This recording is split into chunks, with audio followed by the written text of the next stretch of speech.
पिछले एपिसोड के last scene में देखा था कि एक जोरदार क्रैश के साथ लेक ऑफ कलर्स ट्राइब की गॉड ऑफ बर्जर्कर्स की statue giant sword ship figure से टकराती है।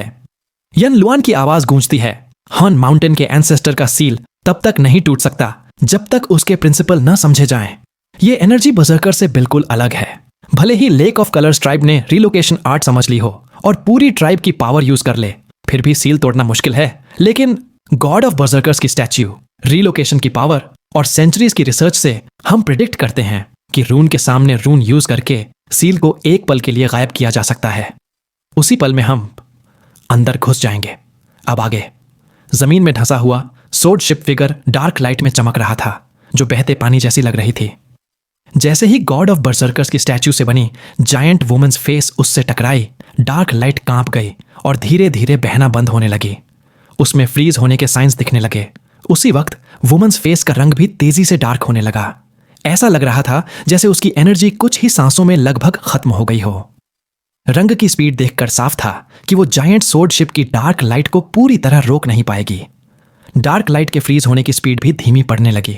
कुछ स्पॉट्स जो पहले फ्रीज हो चुके थे फिर से रिकवर होने लगे और दोबारा बहने लगे। यन लुआन की आंखों में रिग्रेटफुल लुक आ जाती है, जो वुमेन्स ब्राउज के सेंटर में खड़ी थी। वो अपने हाथ उठाती है और वुमेन्स फेस को छूती है। जैसे ही उसकी उंगलियां वुमेन्स फेस को छूती हैं, उसमें से तेज रेड लाइट निकलती है और आसमान की तरफ एक रेड फ्लेयर बनकर दौड़ जाती है। वो फ्लेयर आसमान में टकराकर इतनी बड़ी इंपैक्ट बनाती है कि पूरे स्काई में रिपल्स फैल जाती हैं। एक लंबी हंसी गूंजती है। रेड फ्लेयर में एक इंसान की वेग आउटलाइन बनती है, जो जल्दी ही साफ हो जाती है। वो एक ओल्ड मैन था, रेड रोब में, पूरे बाल सफेद, लेकिन चेहरा हेल्थी रेड ग्लो से चमक रहा था। उसकी पीठ पर एक ह्यूज गोर्ड था। वो रेड फ्लेयर से बाहर निकलता है। जैसे ही वो प्रकट होता है, पूरी दुनिया हिल जाती है। स्टारी स्काई ऐसा लगता है जैसे अब और ट्रेमर्स नहीं झेल सकता, कभी भी टूट सकता है। धरती भी कांपती है, कई वैलीज गिरने लगती हैं। यन लुआन रिस्पेक्ट से कहती है, ग्रीटिंग्स लेफ्ट प्रिसेप्टर जो। ओल्ड मैन के आते ही यन लुआन के साथ मर्ज हुई वुमेन्स फेस गायब हो जाती है। ओल्ड मैन जोर से हंसता है। रीलोकेशन आर्ट जो 4 डायमेंशनल लेयर्स को तोड़ती है, सच में मिस्टीरियस है। लेक ऑफ कलर्स, तुमने ये आर्ट समझी और मुझे दी। तुम्हारी ट्राइब को इसका पूरा क्रेडिट मिलेगा। ओल्ड मैन की आंखों में चमक है। वो सोर्ड शिप के चारों ओर बहती डार्क लाइट को देखता है, जो अब तेजी से रिकवर हो रही थी। ओल्ड मैन गरजता है, हांगकांग, क्या तुम्हें लगा कि यहां छुपकर फ्रीजिंग स्काई क्लैन तुम्हें छू नहीं सकता? क्या तुम्हें लगा कि बर्जर्कर सील नहीं समझते, इसलिए हम तुम्हें मार नहीं सकते, भले ही हमें पता हो कि तुम यहीं हो? ओल्ड मैन जोर से हंसता है, दायां पैर उठाता है और जमीन में धंसे सोर्ड शिप की तरफ बढ़ता है। ओल्ड मैन कहता है, अगर ये 4 डायमेंशनल लेयर्स की पूरी सील होती तो मैं तोड़ नहीं सकता था, लेकिन लेक ऑफ कलर्स ट्राइब ने तुम्हारी डायमेंशनल सील समझ ली है। अब इसमें फ्लॉ है। अब मैं इसे खोल सकता हूं। ओल्ड मैन सोर्ड शिप के पास पहुंचता है, दायां हाथ हवा में घुमाता है। एक red demonic claw sword ship के ऊपर प्रकट होती है और उसे पकड़ लेती है। कोई नॉर्मल इंसान इस डिमोनिक क्लॉ का मालिक नहीं हो सकता था। उसके प्रकट होते ही यन लुआन की आंखों में डिजायर और रिस्पेक्ट आ जाता है। यन फेजी और बाकी लेक ऑफ कलर्स ट्राइब के लोग भी वुमेन्स फेस के गायब होते ही रिस्पेक्ट से देखते हैं। हन फेजी की आंखों में चमक है। वो सॉफ्टली बड़बड़ाती है, बर्जर्कर सोल रेल्म, अपनी गॉड ऑफ बर्जर्कर्स की स्टैच्यू बनाकर मैं बर्जर्क बन जाऊंगी और बर्जर्क मैं बन जाऊंगी। डिमोनिक क्लॉ सोर्ड शिप को पकड़ लेती है। ऑब्जेक्ट की डार्क लाइट कांपती है और बूमिंग साउंड के साथ शार्ड्स और ड्रॉपलेट्स की तरह गिरने लगती है। सोर्ड शिप कांपता है। उस पर रखा सील अचानक डिसइंटीग्रेट हो जाता है। ओल्ड मैन थंडर जैसी आवाज में बोलता है, हांगकांग, तुम 8000 ईयर्स पहले बर्जर्कर्स के पास आए थे। तुम्हारी पावर दूसरे गॉड ऑफ बर्जर्कर्स ने लिमिट कर दी थी। तुम बर्जर्कर सोल रेल्म के मिडिल स्टेज तक ही जा सकते थे, यानी इमॉर्टल रेल्म में सोल ट्रांसफॉर्मेशन लेवल तक। तुम वर्ल्ड्स की किल लिस्ट में 147th नंबर पर हो। आज मैं जोशान, फ्रीजिंग स्काई क्लैन का लेफ्ट प्रिसेप्टर, तुम्हारी जान लूंगा तीसरे गॉड ऑफ बर्जर्कर्स के आदेश से। ओल्ड मैन की आवाज थंडर बोल्ट्स जैसी थी। जैसे ही उसकी आवाज गूंजती है, उसका शरीर फायर रेड आर्क बनकर सील खो चुके सोर्ड शिप की तरफ दौड़ता है। एक जोरदार क्रैश के साथ ओल्ड मैन अंदर रश करता है। यन लुआन की आंखों में लाइट फ्लिकर करती है। वो भी अंदर दौड़ती है। उसके पीछे हान फेजी और बाकी लेक ऑफ कलर्स ट्राइब के लोग भी। सोर्ड शिप का एक हिस्सा जमीन के नीचे दबा था और उसी हिस्से ने टनल को सालों पहले काटा था। अब टनल के एंड पर स्टोन वॉल्स टूटकर शार्ड्स में बदल जाती हैं। सील टूटने के साथ ही सब तेजी से पीछे हट जाती हैं। नंतियन एक्साइटमेंट से भरकर कहता है, डिसइंटीग्रेटेड। वो तेजी से आगे बढ़ता है, जैसे सबसे पहले अंदर जाना चाहता हो, लेकिन जैसे ही वो बढ़ता है, श्वेनलून पहले ही लाइटनिंग स्पीड से अंदर घुस जाता है। नंतियन और चोनू उसके पीछे पीछे एंट्रेंस में रश करते हैं। सूमिंग आंखें खोलता है, जो अब ब्लड शॉट हैं। वो चुपचाप खड़ा होता है और आइसोलेशन ग्राउंड्स के एंट्रेंस को देखता है। मास्क के पीछे उसके चेहरे पर मिक्स्ड फीलिंग्स हैं। अब जो आवाज उसे बुला रही थी, उसमें एंग्जाइटी थी। वो बार बार पुकार रही थी। सूमिंग सोचता है, हॉर्न माउंटेन के एंसेस्टर की आवाज उस इल्यूजन वाली आवाज से बिल्कुल अलग है जो रेड पाथ पर चलते वक्त सुनी थी। ये दोनों अलग हैं। सूमिंग आंखें बंद करता है, चेहरे पर अनसर्टेनिटी है। डोंगफांग हुआ सॉफ्टली पूछता है, सर मोसू? वो भी अंदर जाना चाहता था, लेकिन सूमिंग को खामोश देखकर रुक जाता है। सूमिंग कूल अंदाज में कहता है, मुझे सोचने दो, अगर जाना है तो जाओ।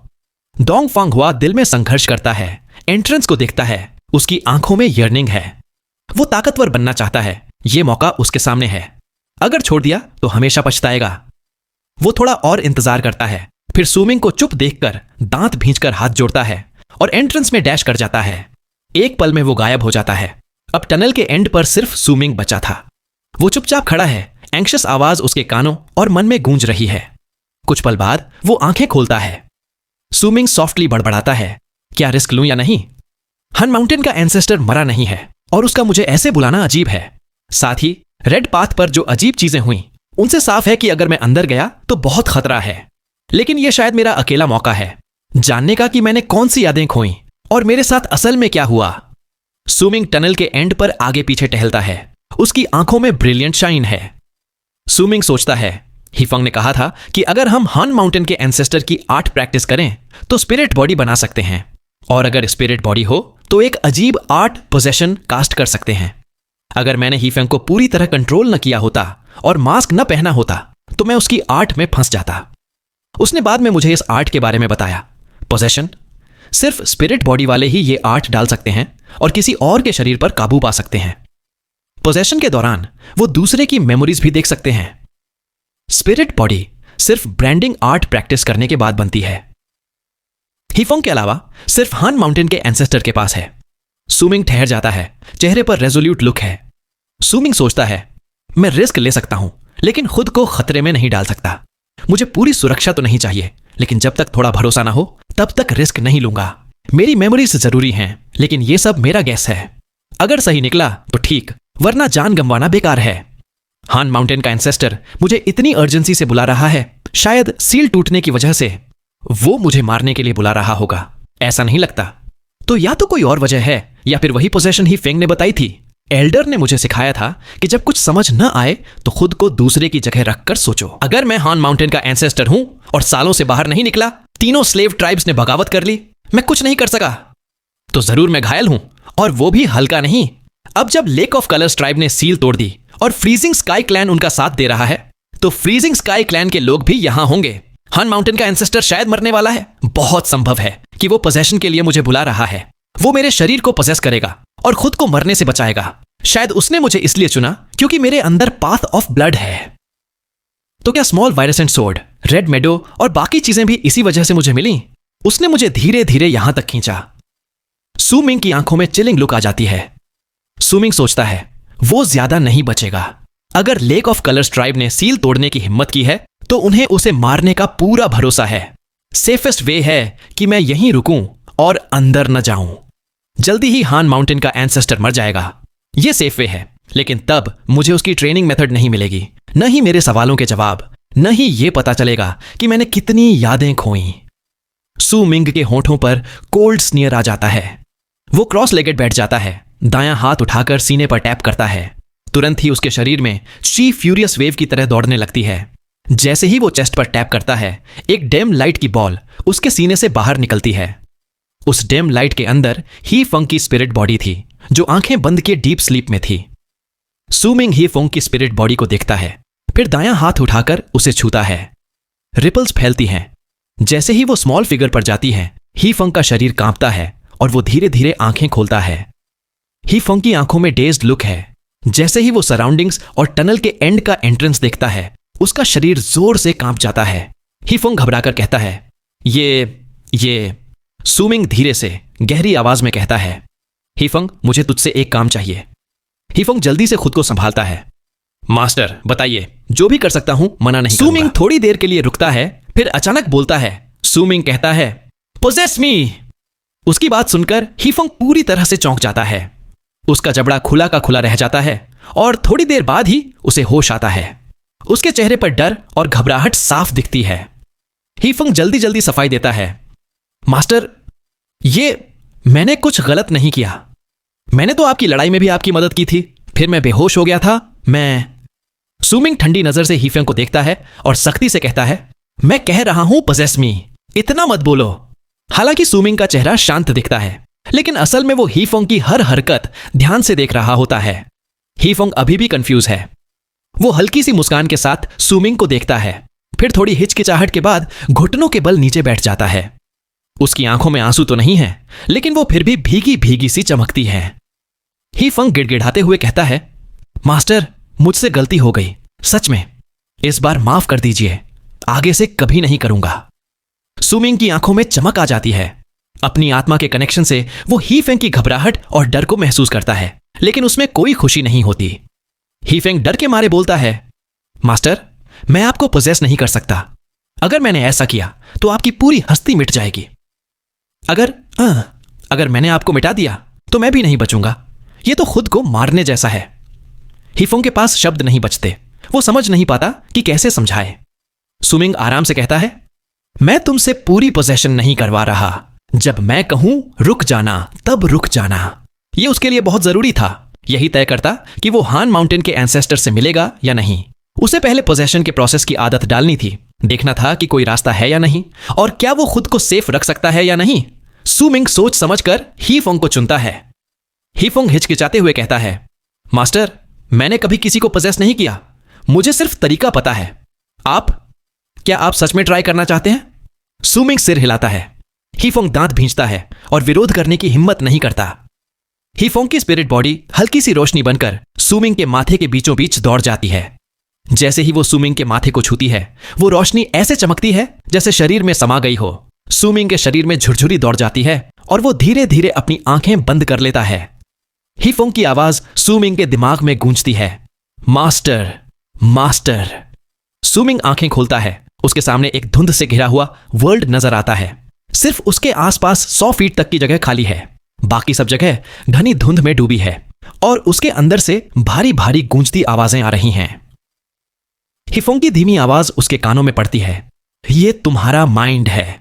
पोजेशन के वक्त सबसे पहले यही जगह सामने आती है। सुमिंग पीछे मुड़कर देखता है। उसके पास हीफेंग की स्पिरिट बॉडी खड़ी है। उसकी स्पिरिट बॉडी से एक अजीब डरावना फोर्स आ रहा है, जिससे सुमिंग असहज महसूस करता है। वो नीचे देखता है तो हैरान रह जाता है।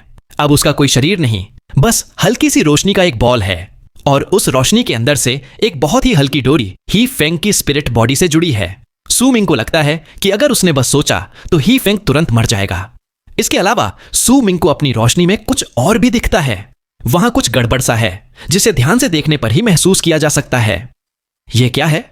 सुमिंग ध्यान लगाता है तो उसकी डिवाइन सेंस उस हल्की रोशनी के अंदर खींचने लगती है जहां वो गड़बड़ चीज छुपी है। वो एक काला पत्थर का टुकड़ा है। उसे चारों तरफ की हल्की रोशनी ने छुपा रखा है, इसलिए बाहर से देखना मुश्किल है। यही वो पत्थर है। जैसे ही सुमिंग उस पत्थर को देखता है, वो अंदर तक हिल जाता है। उसकी रोशनी और भी तेज चमकने लगती है, जिससे हीफेंग भी डर के मारे कांप जाता है। हीफेंग को डर है कि कहीं सुमिंग उसकी स्पिरिट स्फीयर में जुड़ी उस डोरी को छू न ले, वरना वो यहीं मर जाएगा और उसके लिए यह बहुत बड़ी ट्रेजेडी होगी। सुमिंग उस पत्थर के टुकड़े को देखता है। यह चीज सालों से उसके साथ है, हमेशा उसकी गर्दन में लटकी रहती थी। उसे उम्मीद नहीं थी कि वो यहां भी दिखेगी। थोड़ा सोचकर सुमिंग उसके पास जाता है, लेकिन जैसे ही वो पत्थर को छूता है, भाई भाई भाई, मैं तुम्हें महसूस कर सकती हूं भाई। वो जानी पहचानी फीमेल आवाज सुमिंग के डिवाइन सेंस में गूंजती है, जिससे वो कांप उठता है। वो आवाज जैसे उसके दिल में दबी हुई थी, जिसे कभी मिटाया नहीं जा सकता। पहले जब वो सपनों में आती थी तो बहुत दूर से धुंधली सी लगती थी, लेकिन अब वो आवाज बहुत तेज है, जैसे सामने ही बोल रही हो। कुछ देर बाद सुमिंग को होश आता है। वो पत्थर के टुकड़े को उसी हल्की रोशनी में छोड़ देता है और चुपचाप सोच में डूब जाता है। हीफेंग कांपती आवाज में कहता है, मास्टर। सुमिंग ठंडे अंदाज में कहता है, शुरू करो। हीफंग डरते डरते बोलता है, जी मास्टर, यह पहली बार है जब मैं किसी और के माइंड में आया हूं। लेकिन मास्टर, आपके माइंड में इतनी फॉग क्यों है? हीफंग इधर उधर देखता है, फिर डर के मारे सुमिंग की तरफ देखता है। हीफंग समझाता है, मास्टर, पोजेशन असल में बहुत सिंपल है। मुझे बस उस इंसान की स्पिरिट स्फीयर को डिवावर करना होता है। लेकिन डरो मत, मैं डिवावर नहीं करूंगा, कोएलेसेंस से भी वही इफेक्ट आएगा। सुमिंग सिर हिलाता है, ठीक है। हीफंग दांत भींचता है, माफ कीजिएगा। हीफंग की स्पिरिट बॉडी सुमिंग की तरफ बढ़ती है, लेकिन उसके चेहरे पर इतना रिस्पेक्ट है कि जैसे वो पजेस करने नहीं बल्कि कोई और काम करने आया हो। जैसे ही हीफंग की स्पिरिट बॉडी सुमिंग से टकराती है, दोनों एक दूसरे में घुलने लगते हैं। हीफंग कांप जाता है। सुमिंग की डिवाइन सेंस में भी झटका लगता है। सुमिंग को लगता है जैसे उसके माइंड में थंडर गूंज रहा हो, और उसके बाद चारों तरफ की फॉग जोर जोर से पीछे हटने लगती है। अंदर से गूंजती आवाजें इतनी तेज हैं कि आसमान और धरती हिलने लगती है। फॉग के हटते ही सुमिंग और हीफंग की स्पिरिट बॉडीज एक दूसरे में मिलती जाती हैं। ये डिवाउरिंग नहीं, कोएलेसेंस है, यानी दोनों की माइंड्स मिलकर एक हो रही हैं। अगर ये ऐसे ही चलता रहा तो एक नई एंटिटी बन जाती, न पूरी हीफंग न पूरी सुमिंग, बल्कि दोनों की डिवाइन सेंसेस का मिक्स। सुमिंग को कोएलेसेंस के दौरान लगता है कि वो धीरे धीरे कमजोर हो रहा है, जैसे कभी भी गायब हो जाएगा। लेकिन वो इन सब की परवाह नहीं करता। उसकी नजर सिर्फ बाहर की फॉग पर है। वो साफ देख सकता है कि फॉग हटती जा रही है और उसके नीचे छुपी हुई मेमोरीज मूवी की तरह सामने आ रही हैं। वो खुद को नंतियन और बाकी लोगों के साथ सीक्रेट टनल में जाता देखता है। ट्रैंक्विल ईस्ट ट्राइब के पहाड़ पर चढ़ता है। सुनसान पहाड़ पर खून से भरे चांद के नीचे सो जाता है। उसकी मेमोरीज पानी की तरह उल्टी दिशा में बहती जाती हैं। वो हीफंग को मेडिसिनल कॉल्ड्रन बनाता देखता है। हनफेजी से लड़ाई करता है। हीफंग और स्वानलुन को मेडिटेशन के दौरान लड़ते हुए देखता है। हन माउंटेन सिटी और चेन्स ऑफ हन माउंटेन दिखती हैं। फंगमू उसे जड़ी बूटी देता है। चोट से ठीक होने के बाद वो फैंगमू को किडनैप करता है। मेमोरीज पीछे पीछे चलती जाती हैं, जब तक कि सुमिंग पहाड़ की गुफा में बैठा हुआ खुद को ठीक करता नहीं दिखता। फिर सब रुक जाता है। हीफंग परेशान होकर कहता है, मास्टर, मैं अब और नहीं सह सकता। अगर ऐसे ही चलता रहा तो हम सच में एक एंटिटी बन जाएंगे। हीफंग घबराकर बोलता है, और मास्टर, आपके स्पिरिट स्फीयर में क्या है? जितना मैं उसमें घुलता हूं उतना ही वो मुझे रिजेक्ट करता है। ये मुझे खींच रहा है। आह! अब हीफंग की आवाज में डर है, जैसे उसने कुछ बहुत ही डरावना देख लिया हो। सुमिंग अपने माइंड में कंपन महसूस करता है। उसे हीफंग का डर साफ महसूस होता है। पहली बार उसे यह भी समझ आता है कि उसके स्पिरिट स्फीयर के पत्थर के टुकड़े से अब्सॉर्ब करने वाली ताकत और भी तेज हो गई है। वो सुमिंग को नहीं बल्कि हीफंग को खींच रही है। सुमिंग अपनी डिवाइन सेंस का एक हिस्सा निकालकर उस एब्जॉर्प्शन फोर्स को दबाता है। फिर धीमी लेकिन मजबूत आवाज में हीफंग की स्पिरिट बॉडी से कहता है, जारी रखो। हीफंग डरते डरते कहता है, मास्टर, ये। सुमिंग फिर कहता है, जारी रखो। हीफंग अब कुछ नहीं बोलता। डर के मारे कांपते हुए कोएलेसेंस जारी रखता है। वो बहुत पछता रहा है और बहुत डरा हुआ है। उसे नहीं पता सुमिंग के स्पिरिट स्फीयर में क्या है, लेकिन वो चीज उसे पहले कभी ना महसूस हुआ डर देती है। उसे लगता है कि अगर ये ऐसे ही चलता रहा तो वो सब कुछ खो देगा। सुमिंग को कुछ करने की भी जरूरत नहीं पड़ेगी। सुमिंग बाहर की फॉग को देखता है। मेमोरीज फिर से बदलने लगती हैं। मेडिटेशन वाले सीन्स की जगह कुछ नया आ जाता है। दिन का वक्त है। आसमान में बिजली और बारिश है। कई वल्चर्स हवा में घूम रहे हैं। एक आदमी पहाड़ की ढलान पर मरा सा पड़ा है। वल्चर्स काफी देर तक सोचते हैं, फिर एक नीचे उतरता है और उस आदमी पर बैठ जाता है। बाकी भी उतर आते हैं, लेकिन तभी वो आदमी अचानक एक वल्चर की गर्दन पकड़ लेता है। वो अपनी आंखें खोलता है। फिर सीन बदलता है। अब भी बिजली बारिश है, लेकिन रात है। आसमान में बिजली चमकती है। अचानक हवा में एक बड़ा सा क्रैक बनता है। वो क्रैक ऐसे है जैसे कोई बड़ा मुंह खुला हो जिससे डरावनी हवा निकल रही है। उसके आते ही बारिश की बूंदें हवा में ही रुक जाती हैं। बिजली भी आसमान में थम जाती है। सुमिंग घबरा जाता है। उसे अपने आसपास की कोई परवाह नहीं, सिर्फ सीन ही मायने रखता है।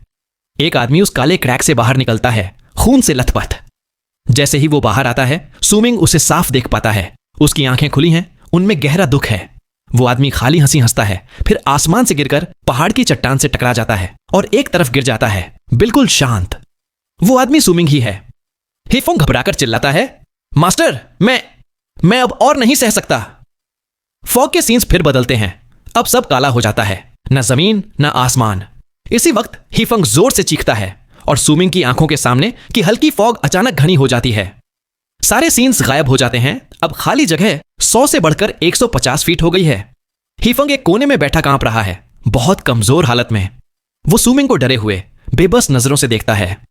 हीफंग सोचता है, अगर मैं और आगे जाता तो मर ही जाता। शुक्र है मैंने डिवावर नहीं किया, सिर्फ को एलिसेंस किया। सुमिंग थोड़ी देर सोच में डूबा रहता है, फिर हीफंग की तरफ सिर हिलाता है। सुमिंग कहता है, शुक्रिया, चलो बाहर चलते हैं। हॉर्न माउंटेन के एंसेस्टर के आइसोलेशन ग्राउंड की ओर जाने वाले सोर्ड शिप के पास एक टनल थी। उस टनल के एंड में एक एंट्रेंस था और सुमिंग वहीं बैठा था। जैसे ही उसने आंखें खोली, उसकी नजरों में कंफ्यूजन थी। हीफंग दिखाई नहीं देता, वह सुमिंग के बॉडी में सबमर्ज्ड है, माइंड में नहीं। हीफंग इस वक्त बहुत वीक है, उसे फिर से स्लीप में जाना ही पड़ेगा, वरना वह डिसअपीयर हो जाएगा। सुमिंग सोचता है, मेरी मेमोरी वहीं स्टॉप हो गई थी जब मैं वल्चर पकड़ने के लिए उठा था। मुझे वो क्रैक याद नहीं जो बारिश में आई थी, नहीं वो पल याद है जब मैं खुद पर हॉलो लाफ हंस रहा था। जब मैं जागा, मैं माउंटेन के किनारे पड़ा था। शायद जो मेमोरी मुझे नहीं है वो उसी क्रैक के अंदर है। सुमिंग एंट्रेंस की ओर देखता है और उसकी आंखों में रेजोल्यूशन आ जाती है। सुमिंग सोचता है, हीफंग के एक्शन में कोई फेक नहीं थी, मेरे स्पिरिट में जो स्टोन है। सुमिंग अपनी गर्दन में लटक रहे ब्लैक स्टोन को छूता है। अब चाहे जो हो, मैं रिस्क लूंगा। सुमिंग डीप ब्रेथ लेता है, बिना हेजिटेशन के खड़ा होता है और एंट्रेंस की ओर बढ़ता है। वह यहां काफी देर से साइलेंट था। अब जब उसने डिसीजन ले लिया तो और टाइम वेस्ट नहीं कर सकता था। उसे स्ट्रांग फीलिंग थी कि शायद हान माउंटेन के एंसेस्टर से उसका कोई डीप कनेक्शन है। शायद उसे यहां उन सवालों के आंसर मिल जाए। आवाज बेचैनी से पुकारती है, आओ, यहां आओ। वो आवाज अब बाहर से ज्यादा क्लियर और स्ट्रांग है। वह सुमिंग के माइंड में गूंज रही है। जैसे ही सुमिंग एंट्रेंस में कदम रखता है, उसकी विजन ब्लर हो जाती है। जब सब कुछ क्लियर होता है तो उसके सामने स्काई है जिसमें काउंटलेस स्टार चमक रहे हैं। स्काई का कोई एंड नहीं दिखता और स्टार ब्राइट लाइट दे रहे हैं। सुमिंग आश्चर्य से बुदबुदाता है, यह जगह आखिर है कहां? यहां एक डीप साइलेंस है और वह अकेला है। आवाज धीरे धीरे अब और भी क्लियर होकर उसके माइंड में गूंजती है, यह तीसरी डिमेंशन है। आओ, यहां आओ, मुझे देखना है। उसी वक्त स्काई के स्टार अचानक तेजी से मूव करने लगते हैं। धीरे धीरे उन स्टार के मूव होने के बाद उसके सामने एक फ्लोटिंग लैंड नजर आती है। सुमिंग ने ऐसा कभी नहीं देखा था। उसकी आंखों में कंफ्यूजन और बढ़ जाती है, लेकिन जल्दी ही वह खुद को काल्म कर लेता है। वह साइलेंटली आगे बढ़ता है। उसे नहीं पता कि वह कब से वॉक कर रहा है, नहीं यह कि वह उस लैंड की ओर बढ़ रहा है या लैंड उसके पास मूव कर रही है। जैसे जैसे वह पास पहुंचता है, लैंड उसके सामने राइज हो जाती है। सुमिंग उस पर स्टेप करता है और चारों ओर देखता है। चारों तरफ माउंटेन हैं। रिवर से वाटर की साउंड आ रही है। ग्राउंड पर ग्रीन ग्रास है जिससे स्वीट स्मेल आ रही है। उसी ग्रास पर एक आदमी बैठा है जिसने ग्रे रोब पहन रखा है। उस आदमी की एज का अंदाजा लगाना मुश्किल है। उसका पूरा बॉडी ड्राई है, सिर पर बस कुछ हेयर बाकी हैं। उसके क्लॉथ लगभग पूरी तरह खत्म हो चुके हैं। वह ग्राउंड पर आंखें बंद किए बैठा है जैसे डेड हो। हांगकांग कर्कश स्वर में कहता है, तुम आखिरकार आ गए। सुमिंग डीप ब्रेथ लेकर खुद को काम करते हुए पूछता है, क्या आप हान माउंटेन के एंसेस्टर हैं? हांगकांग धीरे धीरे कमजोर स्वर में जवाब देता है, तुम मुझे हांगकांग कह सकते हो। सुमिंग कुछ पल साइलेंट रहकर गंभीरता से पूछता है, आपने मुझे यहां क्यों बुलाया? हांगकांग धीमे स्वर में समझाता है, मैंने तुम्हें यहां नहीं बुलाया, तुम खुद ही यहां आए। हांगकांग अपनी आंखें खोलता है, गहराई से देखता है। हांगकांग कर्कश उम्मीद से कहता है, मुझे यहां से ले जाओ। सुमिंग हांगकांग को देखता है और साइलेंट हो जाता है। हांगकांग धीरे धीरे उम्मीद से कहता है, वादे के मुताबिक मैंने अपनी ड्यूटी पूरी कर दी है। मैं बहुत टाइम से तुम्हारा इंतजार कर रहा था, मुझे यहां से ले जाओ। हांगकांग हल्का कांपते हुए बुदबुदाता है, मैं अपने घर से 8000 ईयर दूर रहा हूं, अब मैं घर जाना चाहता हूं। हांगकांग के बोलते ही अचानक पूरा स्काई शेक करने लगता है। दूर के स्टार जोरदार साउंड के साथ एक एक कर फेड होने लगते हैं। हांगकांग तेज सांस लेते हुए घबराकर कहता है, वो आ गए, जल्दी करो। सुमिंग साइलेंट रहता है। हांगकांग की बातों में बहुत कुछ ऐसा है जो वह समझ नहीं पा रहा है। सुमिंग धीमे स्वर में आंखों में ग्लिंट के साथ पूछता है, मैं आपको कैसे ले जा सकता हूं? हांगकांग चौंक कर डिसबिलीफ के साथ पूछता है, तुम कौन हो? हांगकांग अचानक शार्प हो जाता है। ग्रेट प्रेशर के साथ उसकी प्रेजेंस फैल जाती है। उस प्रेशर में सुमिंग को लगता है जैसे वह एंट हो। उसे सफोकेट हो रहा है। सुमिंग कुछ स्टेप पीछे हटता है, उसका फेस पेल हो जाता है। सुमिंग धीमे स्वर में जवाब देता है, मैं सुमिंग हूं। हांगकांग रिलीफ की सांस लेते हुए उम्मीद से कहता है, डेस्टिनी, हाँ सही है, तुम ही हो। हांगकांग मुश्किल से बोलते हुए आग्रह करता है, तुम डेस्टिनी हो, तुम्हें पता है मुझे यहां से कैसे ले जाना है। उसी वक्त स्काई का लास्ट स्टार भी फेड हो जाता है। जोरदार साउंड के साथ लैंड भी जोर से शेक होती है। हांगकांग तेजी से दृढ़ता के साथ आदेश देता है, वो तुम्हें यहां नहीं देख पाएंगे, न ही तुम्हें परेशान करेंगे जब तुम अपनी आर्ट करोगे। मैं उन्हें रोकूंगा। तुम डेस्टिनी हो, तुम मुझे वापस भेजोगे, तुम्हें मुझे वापस भेजना ही होगा। हांगकांग अचानक मुड़ता है। पहली बार उसकी आंखों में एक डरावना लुक आता है। वह सुमिंग को एक नजर देखता है और स्काई में जंप करता है। फ्लोटिंग लैंड के बाहर जैसे ही स्काई के सारे स्टार बुझ जाते हैं, नाइट में डार्कनेस ट्विस्ट होने लगती है। हांगकांग के बाहर जाते ही रिपल फैल जाती है। जोरदार साउंड के साथ फ्रीजिंग स्काई क्लैन का ओल्ड आदमी रेड रोब में रिपल से बाहर आता है। ओल्ड आदमी गंभीरता से हुंकारते हुए पुकारता है, हांगकांग। वह अपना राइट हैंड ऊपर उठाता है। डार्कनेस अचानक कलर से भर जाती है। वो स्पिन होकर वॉर्टेक्स बन जाती है। जोरदार साउंड के साथ वॉर्टेक्स हांगकांग के चारों ओर घूमती है। शॉकिंग पावर बनती है। हांगकांग दर्द भरी चीख के साथ राइट हैंड घुमाते हुए दहाड़ता है, बर्जर्कर्स, तुम इमॉर्टल का विरोध कैसे कर सकते हो। हांगकांग के फीट के नीचे तुरंत रेड लाइट आती है जो मेडो में बदल जाती है। वह हैंड आगे बढ़ाता है। मेडो तेजी से फैलती है और एक पल में सॉली एरिया कवर कर लेती है। हांगकांग जोर से सांस लेता है। उसकी आंखों में अवर्जन है। वह राइट हैंड ग्राउंड पर रखता है। जैसे ही वह ऐसा करता है, मेडो हिलती है और रोर जैसी साउंड आती है। वहां से रेड मिस्ट आती है जो जल्दी 3 हेडेड पाइथन में बदल जाती है। वह हिस करते हुए ओल्ड आदमी की ओर जंप करती है। हांगकांग लेफ्ट हैंड ग्राउंड पर रखता है और तुरंत बैटल क्राई गूंजती है। रेड मिस्ट फिर से उठती है और एक रेड आर्मर वाला आदमी बन जाता है। उसके हाथ में ब्लड सोर्ड है, उसकी आंखों में स्पिरिट है और वह ओल्ड आदमी की ओर जंप करता है। हांगकांग की एन्चेंटमेंट यहीं खत्म नहीं होती। वह टंग काटता है और ब्लड बाहर निकालता है। उसका ब्लड मेडो पर गिरता है और मेडो तुरंत फ्रेंजी में चली जाती है। वह तेजी से हेयर की तरह फैलती है। ओल्ड आदमी अपना राइट हैंड उठाता है, हांगकांग की ओर नहीं बल्कि अपनी ब्राउ के सेंटर पर। वहां से फिंगर नोज की टिप तक जाती है जिससे ब्लड की लाइन बनती है। जैसे ही लाइन बनती है, पीछे से रोर आती है। एक जायंट स्पिरिट स्पेस से बाहर आता है। वह जायंट जैसा है पर स्टैच्यू ऑफ गॉड से बना मॉन्स्टर जैसा है। उसने स्किन पहनी है, हाफ नेकेड है। जैसे ही वह आता है, जोरदार रोर करता है। उसी वक्त ओल्ड आदमी की बैक पर रेड गोड ऊपर उठता है। उसका कॉर्क खुलता है और ब्लैक शैडो बाहर निकलती है। ये वाइल्ड बीस्ट की सोल हैं। वे हाउल करती हैं और जायंट उन्हें पकड़कर खा जाता है। जब पाइथन और आर्मर वाला आदमी अटैक करते हैं, जायंट हेड उठाता है। उसकी आंखों में फियर्सनेस है। वह हाउल करता है, पाइथन को पकड़कर खा जाता है, फिर आर्मर वाले आदमी की ओर जंप करता है। साउंड गूंजती है। जैसे जैसे जायंट किल करता है, हांगकांग का मेडो फैलता है, फिर अचानक सिकुड़कर जोरदार साउंड करता है। सुमिंग डीप ब्रेथ लेता है। वह अभी तक रिकवर भी नहीं कर पाया था कि स्पेस ट्विस्ट होती है और हांगकांग वहां से बाहर आता है। जैसे ही वह बाहर आता है, हांगकांग के लेग टूटकर गायब हो जाते हैं। उसका फेस डेथ से भरा है, लेकिन वह फ्लाई करता है, सुमिंग को पकड़ता है और गायब हो जाता है। यह सब बहुत जल्दी होता है। सुमिंग बच भी नहीं पाता। हांगकांग उसे पकड़ लेता है। जैसे ही वे डिसअपियर होते हैं, सुमिंग देखता है कि मेडो हेयर की तरह फैलकर लैंड के चारों ओर स्काई को कवर कर रहा है। जोरदार साउंड के बीच हांगकांग फिर फ्लाई करता है, ब्लड बाहर निकालता है, लेकिन दूर भागता है। पीछे पीछे ओल्ड आदमी उसका पीछा करता है। कहता है, ये बर्सर्कर्स हमारे इमॉर्टल्स के रून्स को क्या समझेंगे। ये अब 4 डिमेंशनल लेयर सील नहीं रहा, इसमें आधी लेयर और बाकी है। सुमिंग की आंखों के सामने सब कुछ एकदम फॉग जैसा हो जाता है।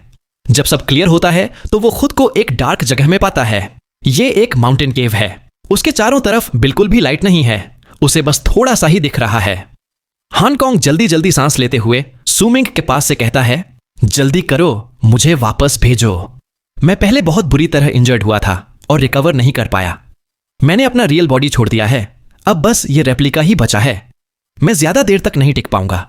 जैसे ही मेरा रियल बॉडी मर जाएगा और अगर मैं इस जगह से बाहर नहीं निकला तो मैं भी मर जाऊंगा। बस तभी मैं जिंदा रह सकता हूं अगर मेरा ये रेप्लिका बर्सर्कर्स के डोमेन से बाहर निकल जाए और मैं इमॉर्टल्स के एक अलग लॉ से अपने मेन बॉडी से कनेक्शन काट लूं।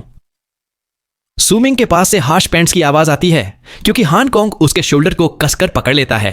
उसका फेस सुमिंग के फेस से बस 7 इंच दूर है। वो उसकी आईज में मैडनेस और एंग्जाइटी के साथ घूरता है। अब हांगकांग में पहले जैसी कामनेस नहीं बची, वो ऑलमोस्ट डिस्पेयर में है। सुमिंग कुछ देर साइलेंट रहता है, फिर स्लोली बोलता है। सुमिंग कहता है, मेरे पास तुम्हें वापस भेजने का कोई तरीका नहीं है। हांगकांग जोर से चिल्लाता है, मैं फिर से कह रहा हूं, मुझे वापस भेजो। वो सुमिंग के शोल्डर्स को और जोर से पकड़ लेता है। उसके चेहरे पर किलिंग इंटेंट दिखता है। सुमिंग काल्म रहकर कहता है, अगर तुम मुझे नहीं मानते तो तुम पोजेशन यूज कर सकते हो और मेरी मेमोरीज में देख सकते हो कि मैं झूठ बोल रहा हूं या नहीं। सुमिंग का एक्सप्रेशन एकदम काल्म है। वो हांगकांग की तरफ देखता है। यही उसका मकसद था।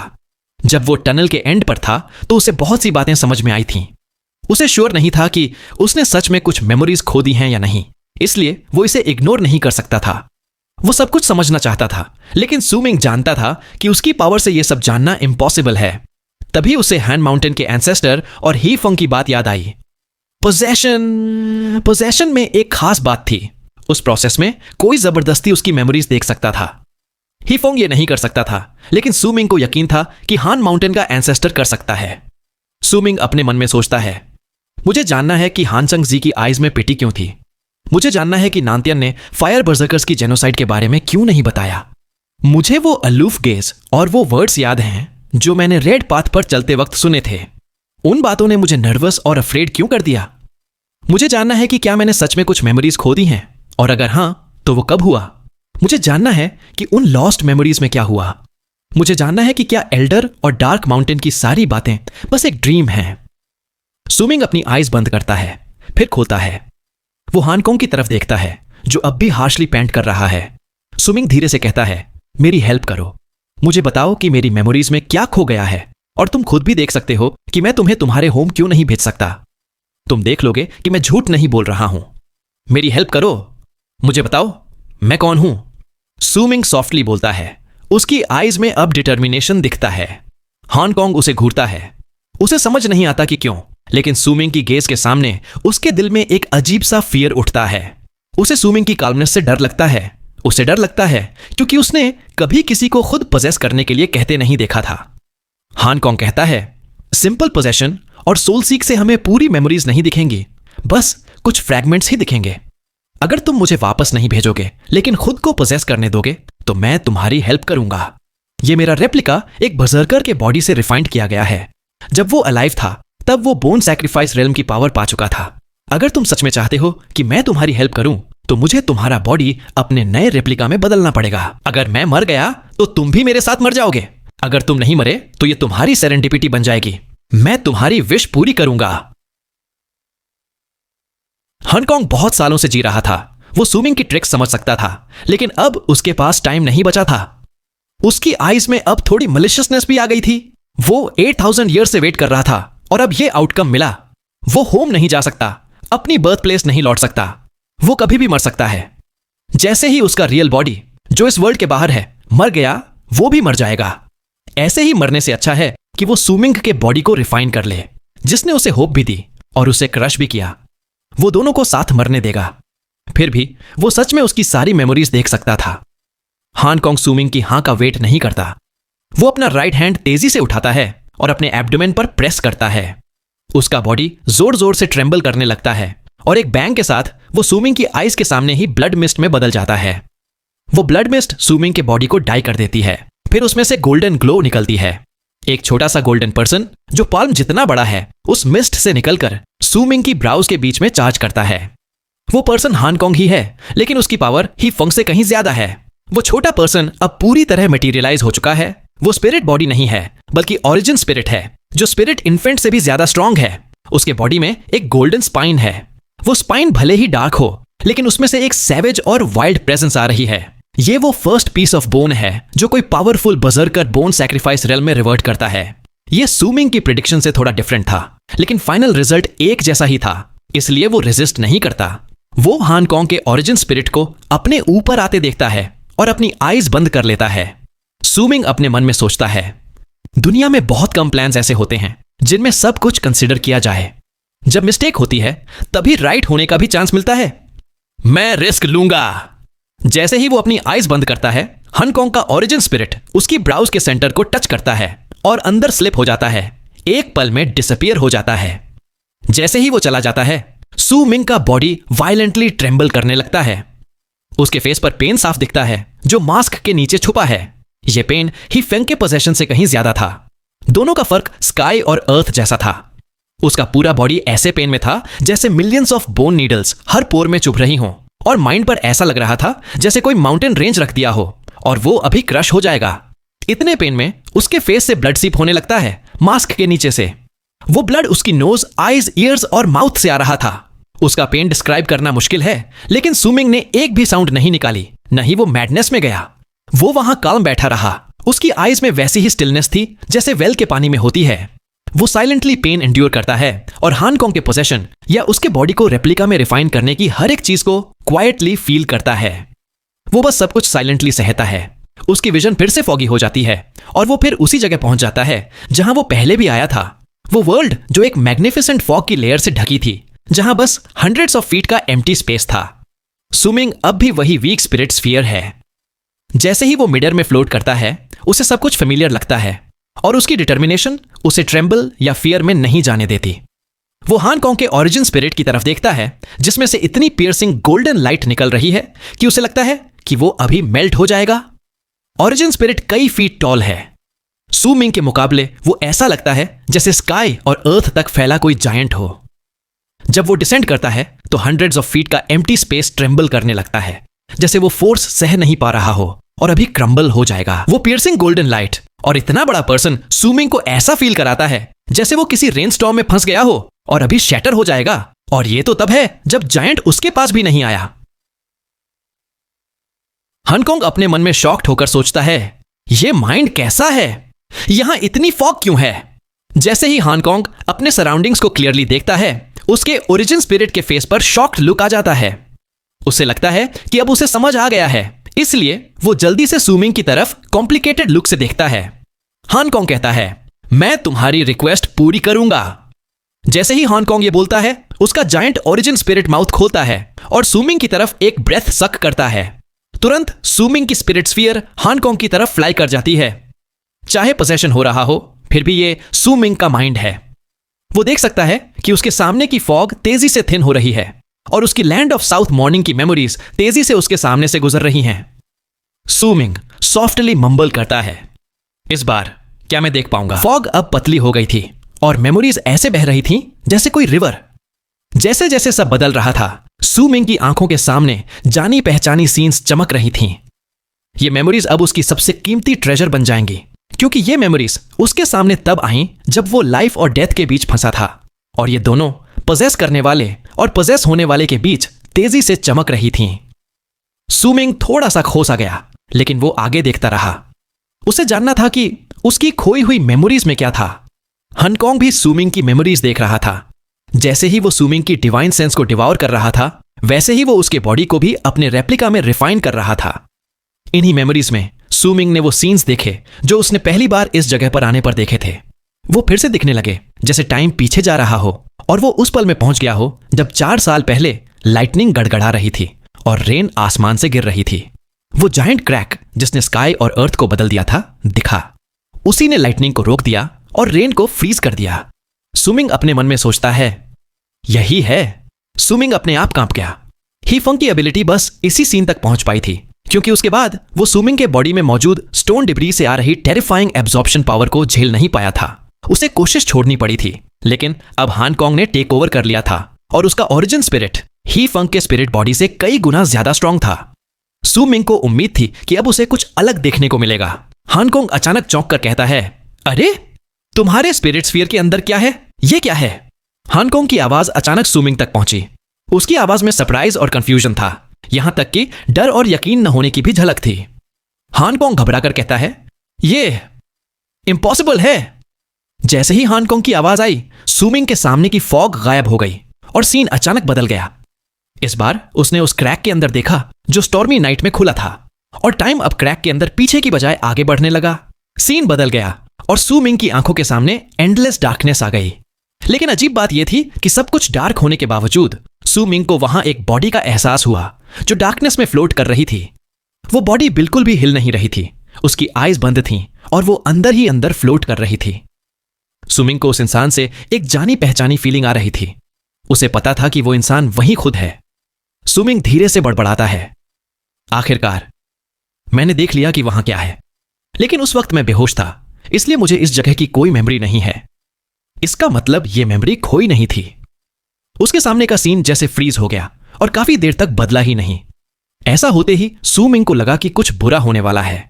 वो बहुत नर्वस हो गया और उसे ऐसा लगा कि शायद अब उसे कुछ समझ में आने वाला है। सुमिंग अपने मन में सोचता है, मेरी मेमोरीज बहुत टाइम से यहीं अटकी हुई हैं। आखिर इस जगह में कितना टाइम बीता? हांगकांग घबराकर चिल्लाता है, कसम से ये चीज आखिर है क्या?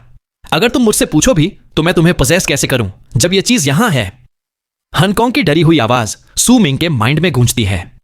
इस वक्त हांगकांग का विशाल ओरिजिन स्पिरिट बहुत तेजी से श्रिंक हो रहा था। ऐसा लग रहा था जैसे उसके बॉडी के अंदर कोई ब्लैक होल है जो सब कुछ तेजी से एब्जॉर्ब कर रहा है। सुमिंग को इन सब बातों का ध्यान ही नहीं था। वो बस फॉग के पीछे के सीन को देख रहा था। उसके फेस पर एक खोया हुआ एक्सप्रेशन था।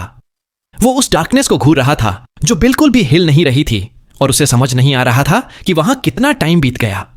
उसे नहीं पता कि कितना टाइम बीत गया।